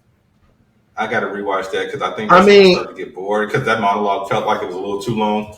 Hell no, it wasn't. It was just right amount. And I started texting somebody. Shame. Because I was like, because bro, I looked up and I saw her putting it back on. I'm like, yo, when the fuck did she take it off? I mean, it can't just be burns because it could just be like a 3rd-degree burn. Yeah. The issue is she doesn't have a lisp, so her lips are definitely still intact technically because she sounds fine, right? But I imagine that she doesn't have any lips because it must be just straight skull or something. I don't know. It has to be really gruesome. It can't just be burned. It can't just be straight skull either. I'm saying muscles and tendons and stuff to speak. No, yeah, that's there, but I'm like, just the lips are gone. I'm like, the whole lips and some of the flesh is all torn back, and like she's just, from the chin, from the nose down, like she's all jacked up. I don't know. Maybe they'll find out. Also, the twins are gonna do something crazy. They're gonna do something cool. And Gretel. Yeah, they're gonna do something cool. Look, I'm just glad they went and got Jenkins, the nearsighted sharpshooter. Bro, shot that tree. I'm like, yo. And what's funny is like, is this guy a sex offender? Because he was trying to lure that kid in the bushes. Sure enough, yep. Clean up the streets. Yeah. I actually watched an episode of Torchwood. It was kind of something like that. It was with these weird fairies. They would choose kids to protect because they want the kids to basically join them. And like, it was this girl's fucking, not her stepfather because it was her mom's boyfriend. He was late to go pick her from school. It's like a pedophile, or as they like to call them in the UK, pedophiles. pulled up to her and like he got attacked by the fairies and he just started. I think they stuffed his mouth full of rose petals or something like that. And basically, in the story, they took the kid, and now the kid was one of them forever. Very creepy episode of Toy Story. All right. Any more on the Continental? I mean, the choreography. I like this episode, especially when Lou went down to Chinatown because they kept bringing the nose and she wasn't having that shit no more. Yeah, I was like that. I like that choreography. Kid. John Wick stunt team and fight team, they always got good choreography on the spot. It's just like, I mean, is John Woo Action doing the? Because did they outsource that to someone else, or is John Woo Action doing the not John Wick Action doing the choreography for this show? It doesn't say, but if it is, I think they are. I mean, I don't know. Well, regardless of who they have planned for, it's still on point and looked amazing. Like the whole fight scene, like she was on the truck, the El Camino, she was whooping ass on the El Camino. Looks so good. Yeah. Good God, just can't wait for more of it. I don't know where this series is going to come to a head very quickly. Since episode 3, one episode left. Yeah. Yeah. So it's moving very fast. Oh, yo. What was the lady's name? The Queen Pin. That was cool scene. Yes. Yeah, her whole deal. Well, that whole scene was cool. The series is just dripping with badass ladies. I'm just saying. Loving it. Katie, Marsha Praja's Katie looks pretty dope. She had a great scene also. I want to know where she's going to go. She's actually zeroing in on the situation herself. Where's she going to end up? Crazy. Everything basically. You know this vibe is giving me? It's giving me Smoking Aces, but good. Bro, you gotta stop. Everyone likes Smoking Aces. It's the second one no one likes. Smoking Aces was okay. All right, it needed some fine tuning and some retooling and some editing. A lot of it was a little wonky. It could have been better. All right. I might go back and watch that movie. It's been a minute. Yeah, it's not. I mean, like I said, it doesn't meet your criteria. I know, Samir. It's not. I saw the movie. It's not like the movie has its high points. It's just it needs some retooling. If that script got retooled, it would have been better. I can tell you right now, a lot of things like the plot drags in some areas. Some characters can be cut altogether. There's a lot of useless, as I like to quote Kevin Smith, cheffa in that movie. There's a lot of reasons you didn't need to see it. I mean, Colin Farrell's whole thing, I know he was basically a MacGuffin for the whole film. And it's like his whole scenes could have been, they're just a dead air. They didn't add to anything to the movie. All right? Common's character, as much as you like him, didn't add anything to the movie. He was a bodyguard. I mean, yeah, I know why he was there. Element to the movie. Yeah, they took up a lot of screen time. They took up a lot of screen time, sir. When you have bad characters in movies, not actors, characters. When the characters are bad in a movie, and those characters take up noticeable amounts of screen time, you can't call it a good movie if it's 20 minutes, if it's 30 minutes. Samir. Yes. Who the hell was Buddy Ace supposed to be having a conversation with besides his bodyguard and his best friend? They could have retold that whole part of the movie. That didn't need to be like that. That was literally the worst part of that movie, and it took up half the movie. It wasn't good.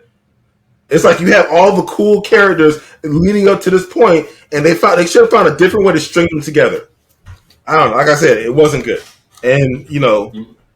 You mean as opposed to having Ben Affleck in the first 5 minutes of the movie and then just gunning him down? I mean, this. Another red herring because he was all in the promo. Oh yeah, he didn't. Yeah, he got killed really quick. That was cool. That was fine.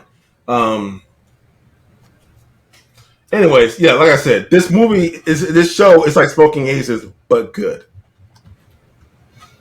Okay. All right. So, what are we talking about now? Let's see. We are at So we can do Doctor Who or Ahsoka because Ahsoka. Let's do a Doctor Who because I have less to say about Doctor Who. We can just knock out. I'm sorry. Let's do Ahsoka now. Okay. Let's do Ahsoka now because we can ready? knock out. Yes. You ready? I'm about to quote the infamous Damon Wayans and David Allen Greer Men on Film from In Living Color. Hated it. Explain why. Hated this finale. Why? So, bear in mind you didn't watch Rebels, and that's your fault. But go on. Why? All right. So, Hu Yang said, "Yo, your midichlorian count is so low. If they would have brought her to the temple, we would have sent her home. But yet, at the last minute, she can force pull a lightsaber and yeet Ezra onto Thrawn's starship." Mm-hmm. Yes. The living force finds a way. What you? Stop the cap. Shut up, Samir. Okay, her count was so low. They basically put her up there with like Vader level in Rogue One. That wasn't Vader level in Rogue One. Just because she jumped. I've never seen anyone. It's simple. No, not simple. Not jumping. But bro, you never see anyone do it unless they're like a master level Jedi Knight, like Cal Kestis, Anakin Skywalker, Kit Fisto. Who? What youngling or Padawan you seen do that? You can force jump, and that's the first thing they teach you. All right, it's when you learn how to push things with your brain, you can obviously prepare yourself further. That's the first thing you do. Okay, what you can't do is higher level of mastery, like blocking lightning, shooting lightning, throwing your lightsaber accurately. Okay, that's all hard stuff. But yet Ezra couldn't push himself over to that damn ship. How could he have done that? That's a lot. He already force jumped half the way. He just needed her to push him. I'm sorry. If that's your only issue. Oh, no, that wasn't my only issue. Yeah, what's the other issue?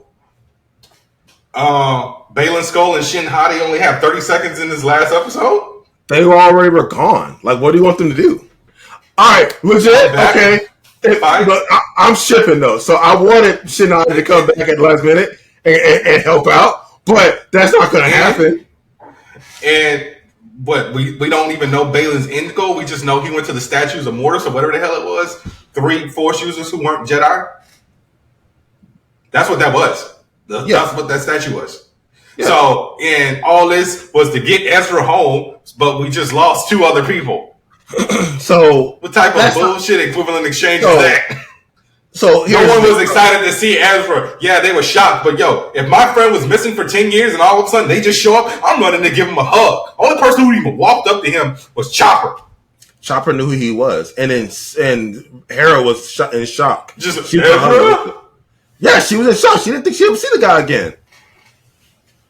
All right, Ezra and Hera were really close. She never thought she'd see him again, and now she saw him again, and yeah, he was presumed dead halfway.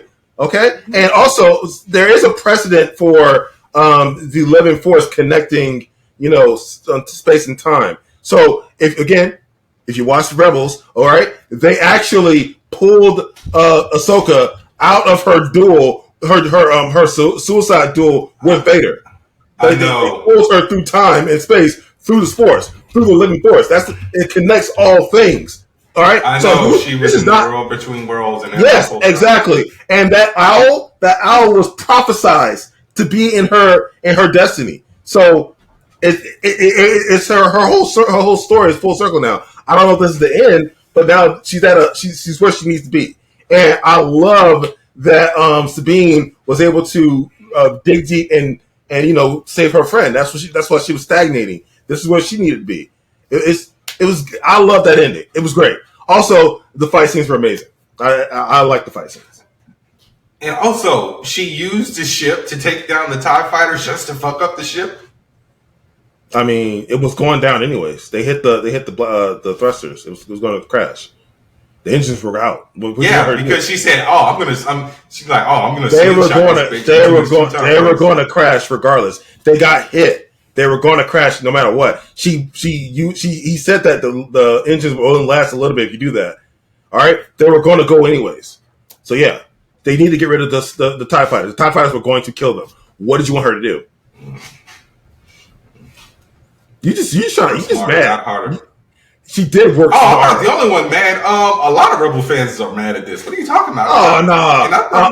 I ain't see that many Rebel fans there, man. I saw a lot of Rebel fans that were excited. Yeah, Samir. Never mind. Twitter was divided. Twitter was divided, sir. I saw that. I saw a lot of people talking trash about the lightsaber scenes. Listen, it's like at one point, Star Wars fans don't know what they want. They call the prequels. They said that they were over choreographed with the lightsaber scenes. So when they bring it back and they give us more focused and grounded lightsaber scenes, which both are cool. I like both of them. Okay, they don't like that either. All right. Quite frankly, I don't care anymore. All right, people they want to be mad about something. Okay. All right. I was going to tell you, listen to the Ringerverse and listen to their review of this episode. Everyone on that show is a stan of Rebels, and they all hated it. What are you typing up? I'm trying to remember what the hell the Ringerverse is. The Ringer is a news network. They mainly do like sports and geek fandom and stuff. This is the other podcast that Van Lathan does. So Van is a big nerd, so he talks about like Star Wars and everything like that. So this is one of Also, people had a lot of problems with the stormtroopers coming back from the dead. Why is that a problem? I don't know. I didn't have a problem with that, but I did have a problem. I thought that was cool. Now that you bring up Dathomir Witches, why is this the first time we're seeing a physical like sword in the world of Star Wars? To the best of my knowledge, that's not the first one. I said to the best of my knowledge. Yeah, no, that ain't the first one. All right, go back. Has there been like in Legends? Go back to Dawn of the Force. All right, before there were lightsabers, before there were uniform lightsabers, they had Force sabers. They had physical sabers. Yo, it was archaic as hell, and it was cool. All right, Dawn of the Force is where it's at. It came out, I want to say, it was like 07, 08. So cool. So cool. Maybe closer to 010. No, it was definitely around the late 2000s, early 2010s. Dawn of the Force before the Disney change out. So this is all legend stuff. But yeah, there are Force users that used blades that were like, special. They had like the living Force imbued into the steel, into the ore. Really cool. But yeah, I just didn't like the episode. I'm sorry. Sorry, not sorry. I mean, I don't know why. What were you expecting? What did you want, Bernard? All right, so we're gonna rate the show. All right, I would have preferred that everyone made it home and Sabine continued to use a lightsaber without getting any force powers because her midichlorian count was so low. They would have sent her home. We don't know. Was she actually counted? Hugh Yang said it was low. We don't know how low it was, and we don't know what the requirement is for Force Master. He said it was so low that they would have sent her home. Right, but that doesn't mean verbatim.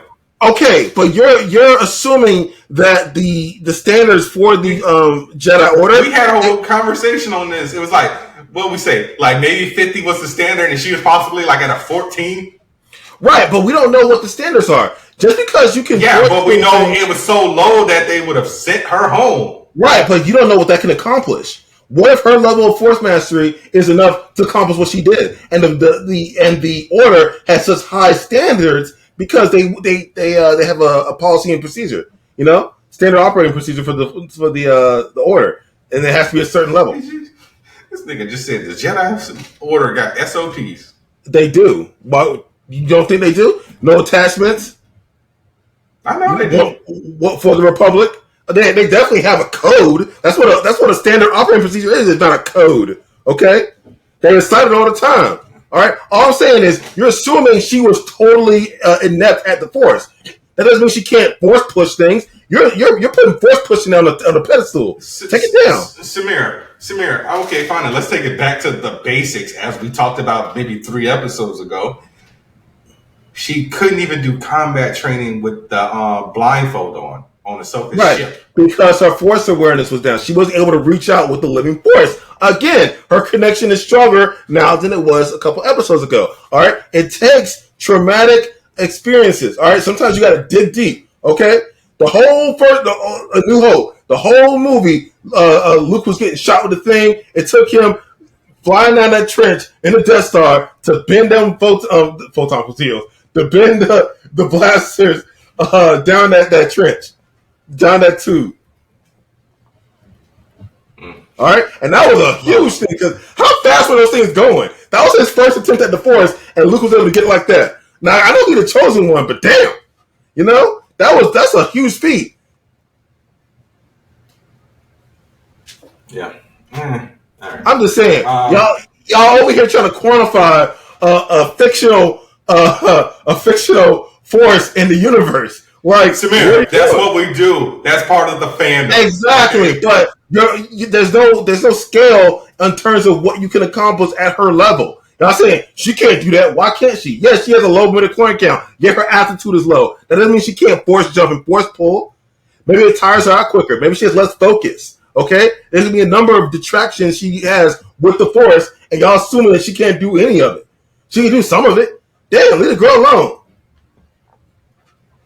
You ready to rank this season? Because I'm ready. 10.0, bitches. This series, okay, in all honesty, this season has given me everything I wanted out of the conclusion of Star Wars Rebels. We got to see Sabine and Sabine's in track and what she was doing after the show. Ahsoka, we got to see her journey from Clone Wars to the last season of Clone Wars to Rebels to now. You got to see where she is now as a person. She's come full circle. Her conclusion to her connection to Anakin and how she came to terms with that. That was great to see. Okay, people just glossing over that. I love that she got a connection with Anakin again. She rekindled that connection, and she was able to come to terms with his choices in life. It was great. I don't know if I could ever come to terms with my master, going full psycho and killing younglings. I mean, those were his decisions, and she's not condoning it. She's just coming to terms. I know, but yeah, and I'm saying I don't think I could come to terms with that. It's like, bro, I mean, you didn't do it. It's like there's no reason to let your. I know. Also, we got to see Ezra and see what he's doing. Like, you got him back to the galaxy. Also, Admiral Thrawn is a thing now. That's a whole thing they got to deal with. Yeah. Yeah. Honestly, I don't know what people are upset about. I think the future of Star Wars looks bright, and it's all because of my favorite character, Ahsoka Tano. I can't see this series enough praises. It's an 8 for me. Also, God, I can't. That finale just ruined it. I'm sorry. More Dathomir witches, definitely. Yeah, and one of them died. Yes. She finally got to step up to the podium, and guess what? Dead. D-E-D. I mean, yeah, she got murked by Ahsoka Tano. That's not a bad death. I will say this though. I have the only maybe I'll revise my score. I give it a 9.8.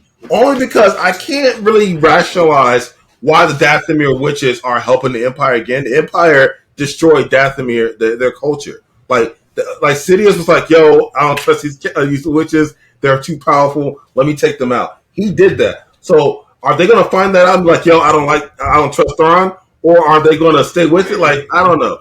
I know that their goals are mutually beneficial. That's why they were helping each other out. And now they're all back into the same galaxy. What are they going to do? They're all on Dathomir now. What's going on? So the future is it's very clear, unclear, and there's a lot of mystery involved. I can't wait. I'm excited.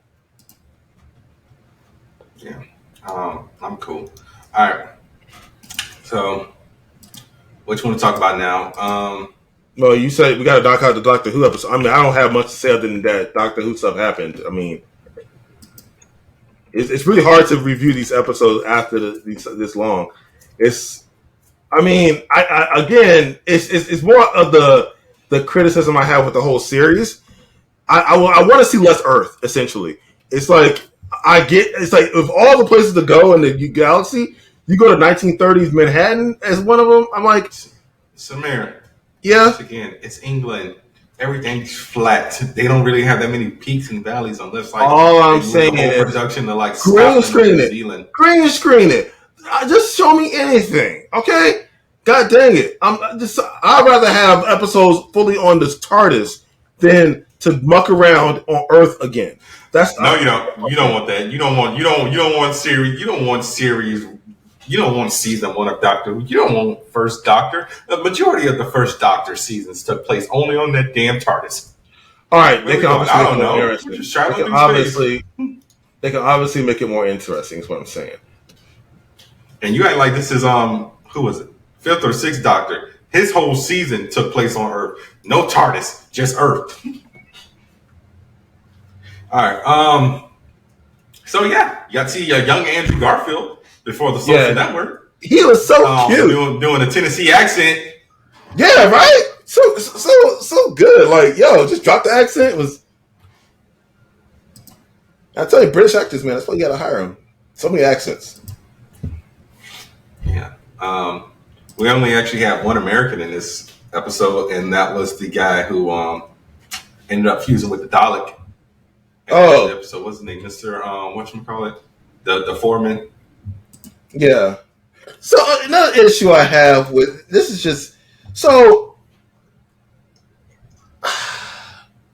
I don't know. It's like Doctor Who has so much. The Doctor has so much hope and respect for the human race as a whole, even though we're historically we're shitty people. Quite frankly, I don't see how he has so much disdain for the Daleks, but so much aspirations for the human race. Like, how are we different as a species? Because we're still young. Okay. I don't see the difference. It's like the modern society's only been around for a few thousand years. Fine. All right, so we're technically young. But in that time, I mean, how many atrocities have happened? So if you compare us to the Daleks and their technology, this man blew up his planet, so he can't really judge us. Yeah, it was a war, but still, he blew up the planet. All I'm saying is, the doctor be getting on his soapbox and be like, he be waxing poetic about, the ethics of war and their ideologies. Which, don't get me wrong, they're freaking crazy, right? The Daleks are tripping, right?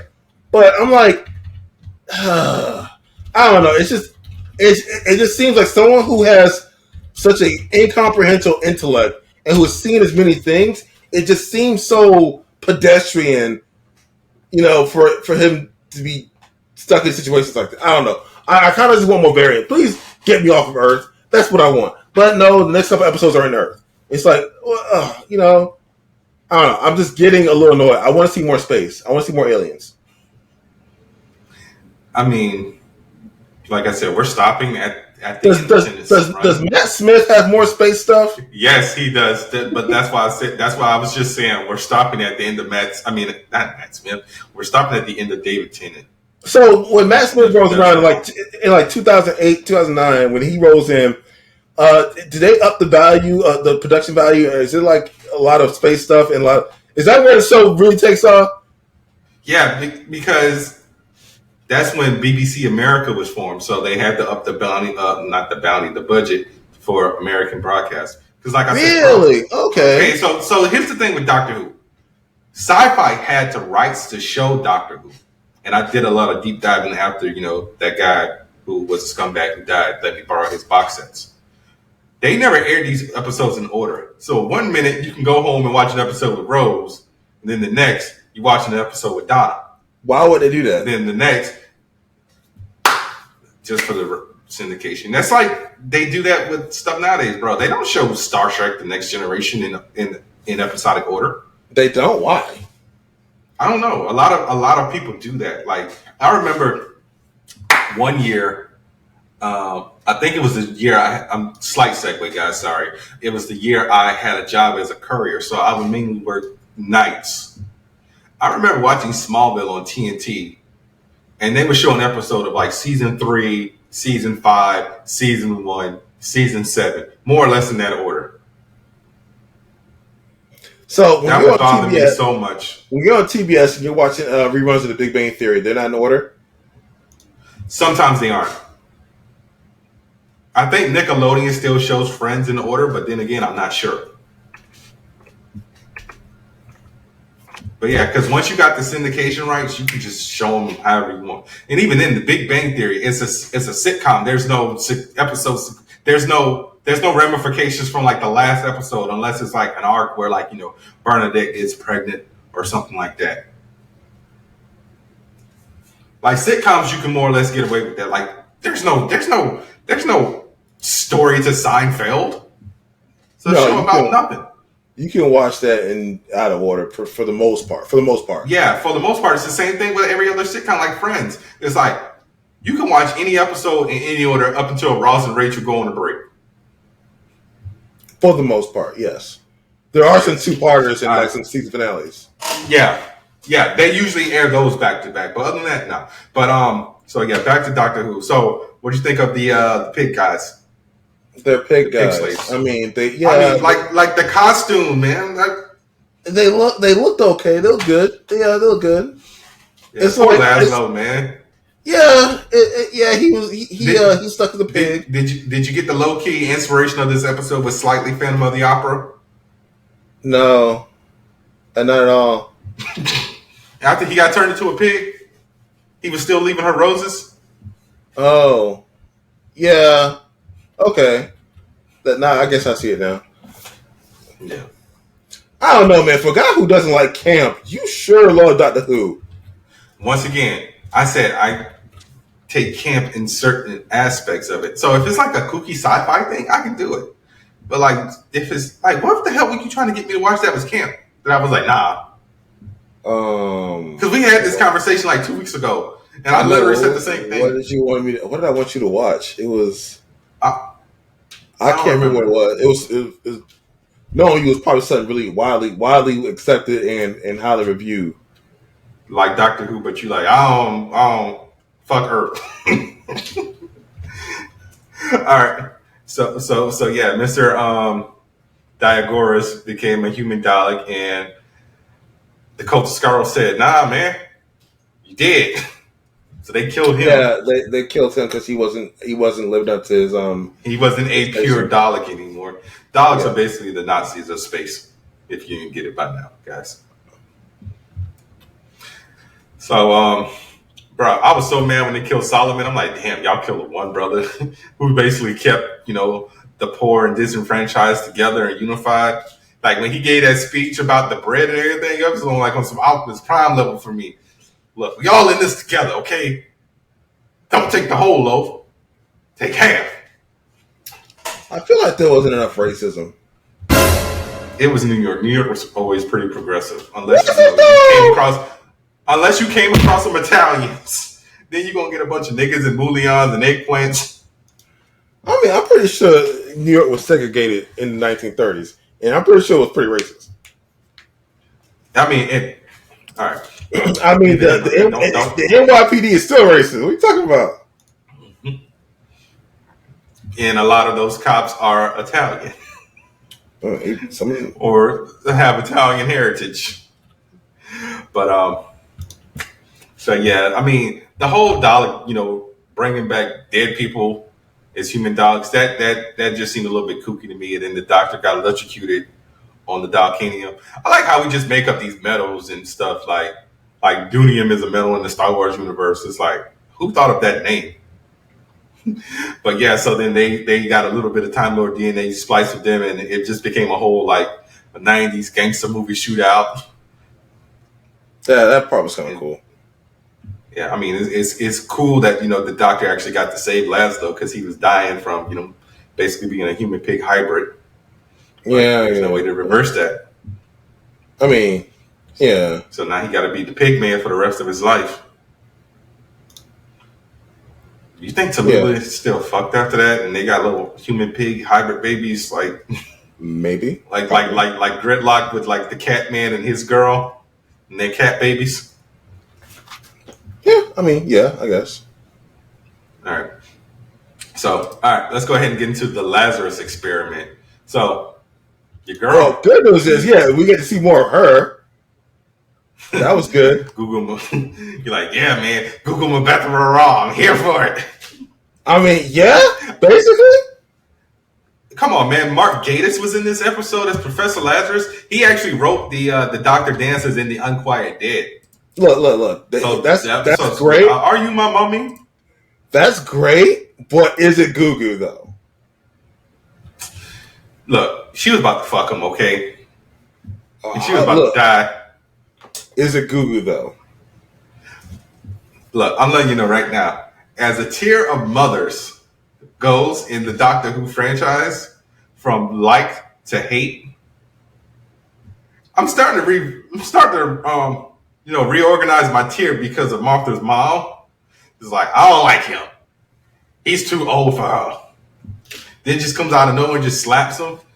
So, the guy who gave her the news or whatever, Harold Saxton. So that name has already been spread already. So this is kind of like a Bad Wolf situation. So all this is going to come to a head, like, because 11, 12, and 13 is a 3-parter. So try to remember the name Harold Saxton, because even if you aren't paying attention, you should be paying attention because it's in the background, the same as Bad Wolf and everything. But that's going to be a major. Here's another issue I have with this, because it's like I don't see. It doesn't seem to be any benefit to seeing these Easter eggs. Like the whole Bad Wolf thing that they sprinkled across the entirety of the first season.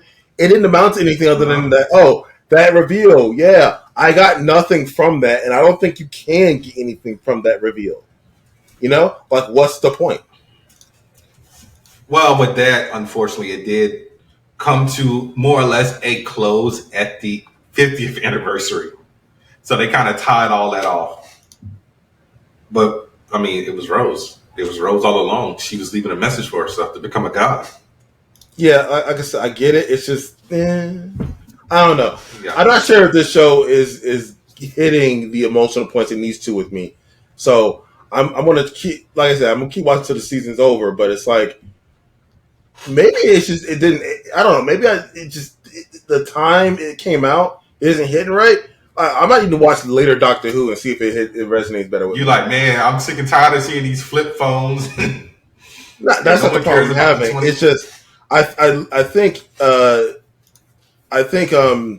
it might just be the lack of a setting change and the low budget. Okay, that's a possibility. All right, but yeah, so Mycroft Holmes died at the end of this episode. I'm like, damn, man, they didn't have to kill Sherlock brother like that. But then again, he was up here sucking the life force out of people with his weird scorpion snake hybrid type situation. So how did you feel about the doctor? I just fused the Doctor and Martha together. About the Doctor finally acknowledging Martha as, an official companion and not just someone there to, take his mind off of Rose. I mean, I think she can do better. Damn. I'm sorry, Martha Jones is the baddie, and it's like her being all hung up on the Doctor. I'm like, I don't know. It's just, I'm like, he's definitely a better Doctor than the last one. But look, so we're gonna stop you right there because I'm calling Cap because you literally said when SD was on here. I get it. Yeah, no, you do get it. He's definitely charming, but it wears off. It's like, how long are you supposed to sit around here for this dude, man? I don't know. You can get anybody you want. You a baddie. You got your shit together. I'm saying, go get it, girl. Like, you hung up on this dude that ain't giving you time of day. I don't know. It's Doctor, man. He's charismatic. He's charming. You see, Tish and Leah like him. The only person who don't like him is her mother. Yeah, I don't know what it is about bad ladies and like assholes. The Doctor's not an asshole. He ain't an asshole. He's I don't know. All right, stop it. All right, so next week we're just gonna do 2 episodes. We're gonna do 7 and 8, and then the week after that we're gonna do 9 and 10 because, like I said, 11 through 13 is a 3-parter. Oh, all right. Yeah, and right. I mean, you got Blink coming up. That's episode 10. That's your favorite episode. Week of Angels, man. That doesn't. All right, whatever. I guess. All right. Well, we got. Let's see. Is there anything else we got to talk about before we? The creator. Oh shoot, yeah, the creator. We gotta talk about that. Yeah. So directed by Gareth Edwards, who we all know from Rogue One. Yes. No, not Rogue One. Yeah, Rogue One, Yeah, right? Rogue One. And Yeah, Rogue One, 2014's Godzilla. Didn't he do 2014's Godzilla as well? Yeah, he did. Okay. Yeah, shot this movie on a $4,000 Sony camera. And, I loved it. Stars John David Washington, Gemma Chan, Ken Watanabe, Allison Janney, who I was like, that lady with that short hair looks familiar. She always playing He also cited... No, not always. He cited his inspirations for this film for being Apocalypse Now, Baraka, Blade Runner, Akira, Rain Man, The Hit, E.T., and Paper Moon. All right. So what were you gonna say? She's always playing somebody evil. She's got a bitchy face. All right, but she did a good job. All right. So I will say this. All right. So I'm gonna preface my critique of this film with the fact that I thoroughly enjoyed it. It hit me emotionally in a lot of notes in this movie. It brought me to tears. The cinematography, the performances, just the sound design, everything was great. I will say this: the writing on this movie was serviceable, but the themes were obviously reused, and the themes that they could have pushed further weren't pushed far enough. And I feel what I mean. Okay. Every now you got to realize every 20 years or so you're gonna have a movie that's no. I don't mind this redoing premises and tropes. But a lot of other properties have done this well. So obviously, this is the tried and true lone wolf and cub, right? You have a lone warrior shepherding a small child or young person or a non-combatant across a battlefield. That's fine. Okay, Logan did this earlier this year with The Last of Us. Yeah, Last of Us, Logan, The Mandalorian. You have elements of Blade Runner, things like that. And this movie isn't so much anti-AI. It's not. It's anti-imperialism, if anything. All right? This movie is so anti-U.S. government, it's not even funny. All right? It's like, yeah, by this movie, you're not saying F the U.S. government. Like, yo, they just sucked in this all the way through this movie. It's definitely against U.S. imperialism. I was very team U.S. because of everything that happened in L.A. And then you find out it wasn't AI's fault. It was some idiot who fucked up the code.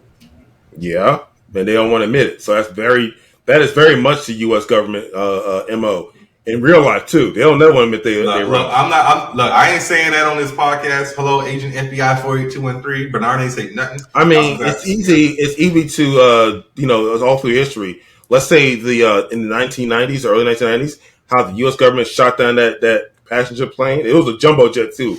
Filled with hundreds of people from Iran, and they just shot them down because of someone's accident, someone's mistake, and we didn't own up to it. Not we, they didn't own up to it.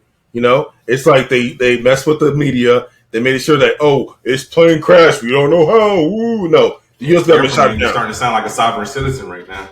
All right, all I'm saying is they don't want to admit their mistakes, and it's just you can look through history and look at American imperialism and how terrible it is, and this movie pretty much shows you that, it's just it was, like I said, it did a good job, at least in my opinion, it did a good job of putting you on the side of the way the film wanted you to focus. It didn't show you any detractions to AI, like, the AI is bad too.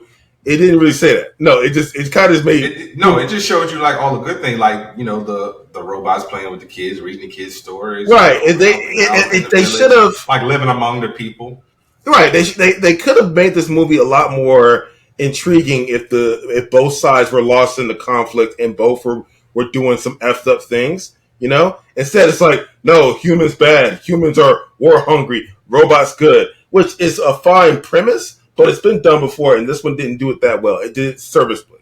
That's what I'm saying. This movie is serviceable in terms of its plot and its execution. That's what I was getting at. Now, what's your critique? So my critique was, I obviously loved the movie from beginning, middle to end. I didn't have any bad notes about it. Like I said, I was rooting with the U.S. government. Like when we found out that AI quote unquote destroyed. Even before when you saw that, I wasn't rooting for them. Like, I mean, you saw them. Like you see the robots. The trailers were very ambiguous. So it's but Bernard, it's like you see them minding their own business. I don't care what happened X amount of years ago in the city. You don't get the chance you don't got the right to be mad at a whole group of people because of a single event. All right. Oh, let's wipe out all AI. Excuse me. What? I mean, that's no. Robots aren't people. They're tools. Yeah, no, that's not. Actually, not. If they can beg for their life, it's just programming. But what programming then? What the heck? Like that's what I'm saying. It's like they were so lost in the weeds and so programmed by again imperialism. It's like they didn't stop and think. Okay, well, where does programming start, stop, and personality begins? Like who cares at that point if they've been programmed? It's like the same thing that Will Smith said to Sonny in iRobot. Can a robot write a symphony? Can you? Can a robot? Yeah, he actually, and then Sonny shot it back at him. Can you? It's like seriously, like we have programming too. All right, you can easily program a human brain. What do you think training is? How the U.S. government does it all the time. Hey man, stop. All right, they come kicking in your door. Go ahead. I always voice my criticism of the U.S. government and its militarization. Shut up before you get us flagged on YouTube. Bring it, Samir. I'm dead. Anyways, where yeah. So get us demonetized before you even get monetized. So you have this robot child who can grow, learn, and basically evolve. Now, when would you say that that's just programming? It's like that's what I'm saying. The story asks you these ambiguous questions, and they're pretty easily answered to yes, they are people, and you should leave them alone. I mean, it's not. There's no argument there. Nah. Yeah. Now what? Oh wait, you gonna be an asshole and shoot all the robots? Not a shoot first, ask questions later type of person. So I would have to get the full aspect of things. I need all sides of the story. You saw the all side of the story. They want to be left alone. That's it. There's no other side of it. They said, "Hey, stop." What other story do you need besides someone telling you to stop? Oh, I need to know if they have a soul. Right, but that's what I'm saying. They were saying it the whole time. They went over the other side of the world. There weren't any left in the United States. They went all in Asia, and they still coming over and bombing them. The point is, this movie's great in a lot of ways. It's just it could have took its ideas a little further, and it didn't. And because of it, it was left a little wanting. That's all. I wish we would have got more of Gemma Chan's character. We got a lot of her. What do you mean? She had a lot of screen time. No, she didn't, bro. She was in the first 5 to 10 minutes. We didn't see her for like a good 40 minutes besides and 2 flashbacks. And then we saw her at the end as a robot. She got a good amount of screen time. So those flashbacks were numerous. The movie was 2 hours and 13 minutes. She probably had 25 to 30 minutes of screen time altogether. What are you looking up? The runtime? I just told you runtime. I remember the runtime. I'm looking at Gemma Chan. You're like, yeah, Gemma. I mean, she's a very lovely person. What? But you gotta follow up that? No, she's because you're doing the rocking thing again, where you just restless leg syndrome in this bitch. No, okay. So, like I said, I can in good conscience give this movie glowing recommendations because of it didn't take its idea as far as it could have. I did think it did land all the necessary emotional notes. So, I did believe all the connections. Like, why am I drawing a blank on this character's name?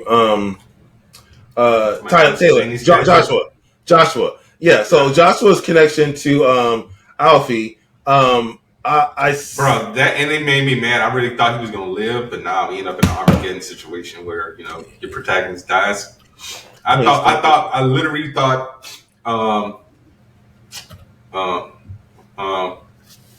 Maya's robot would have like figured out a way to get them out. Like she would have came in to clutch it like the last minute, and everybody would have got out, and they just would have lived happily ever after. Nah, fam. I'm like, bro, I went down with the ship. All right, literally. All right, so what do you rate this movie? I would rate it a 6.7, maybe 6.9. Oh shit! Jeez. My left nostril is stuck. I don't even know that. Bro, you got like mucus flew all over the screen. Chill out. No, I don't even know that. Because you up here going, Jesus, like I just coughed up a lump. I didn't say Jesus. What did you say? I said G's. So, I'll give it a 9.5. Just because I didn't like I like the fact that Alfie lived, but I wanted Joshua to live. I wanted this man to get his happy ending. Yeah, he wouldn't have been able to procreate anymore because his wife is now a robot, but he still would have had love. All right, I mean, he got his redemption and he was at peace. It's not necessary to the story for him to live. And the story isn't better because he would live or not. That's a weird thing to knock out points for. Like the movie isn't lesser. I know, but the ending was happy. The robots weren't annihilated, and now they can move towards peace. That's a happy ending. Yeah, I don't think they're going to move towards peace. I think it's going to be another 10 years, and then the U.S. government's going to build another nomad. No, because by then she'll be older and she can knock down the electronic devices. Like they can't defend against her. If it's technology, she controls it. Like she's literally their defense. Railgun. Yes. Yeah, basically. Well, all right. I think we're going to call it a wrap because we're at 2 hours. So, guys, this is Bernard, aka the Scarlet Spider.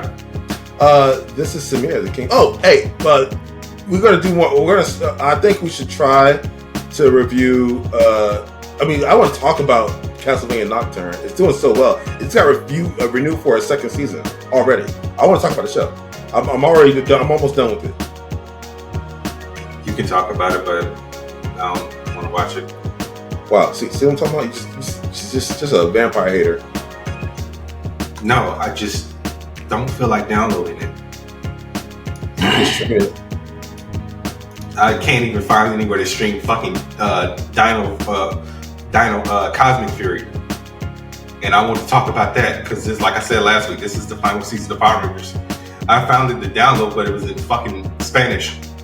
No subtitles. Why are you so bad at this? What are you talking about?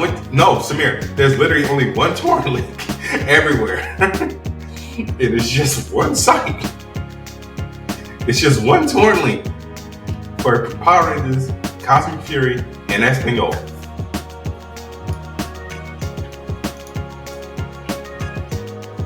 Alright, so we're going to call it a wrap, guys. So this is Bernard, aka the Scarlet Spider. And this is Samir, the King in Black. And that was another episode of the Angry Blerds podcast. Join us next time. Same Blur channel, same Blur network. Alright, guys, so next week, 2 episodes of Doctor Who, no more Ahsoka, 1 episode of Gen V, 2 episodes of Loki because somebody didn't watch this week's episode, and that time travel horror movie that I just brought up that I can't find the name of, Totally Killer. Yeah, we're going to watch that, and hopefully there'll be more spooky movies to watch in the coming weeks. Because it's the spooky month. Well, I said The Crow's going to be one of them. Yeah, we can do a retrospective on The Crow. Yeah. And guys, be sure to rate, review, subscribe, tell a friend to tell a friend. Please rate us and leave comments on Spotify, Apple, YouTube. You can come talk to us on Twitter. It's Angry... Fuck is our Twitter?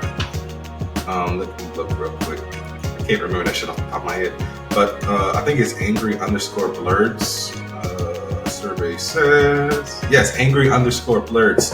The Twitter is angry.blurs. I mean, the Instagram is angry.blurs.podcast. I don't give a damn what Elon says. I'm not calling it X. It's gonna be Twitter. No, you can type in Twitter and say pull twitter.com. I know. Yeah, I know. That's what I'm saying. I said until that changes. Samir, tell the people goodbye. Yeah. Live long and prosper. Look, I know you're watching Lord Dex, but fuck you, okay? All right, guys, we'll see you later. Peace.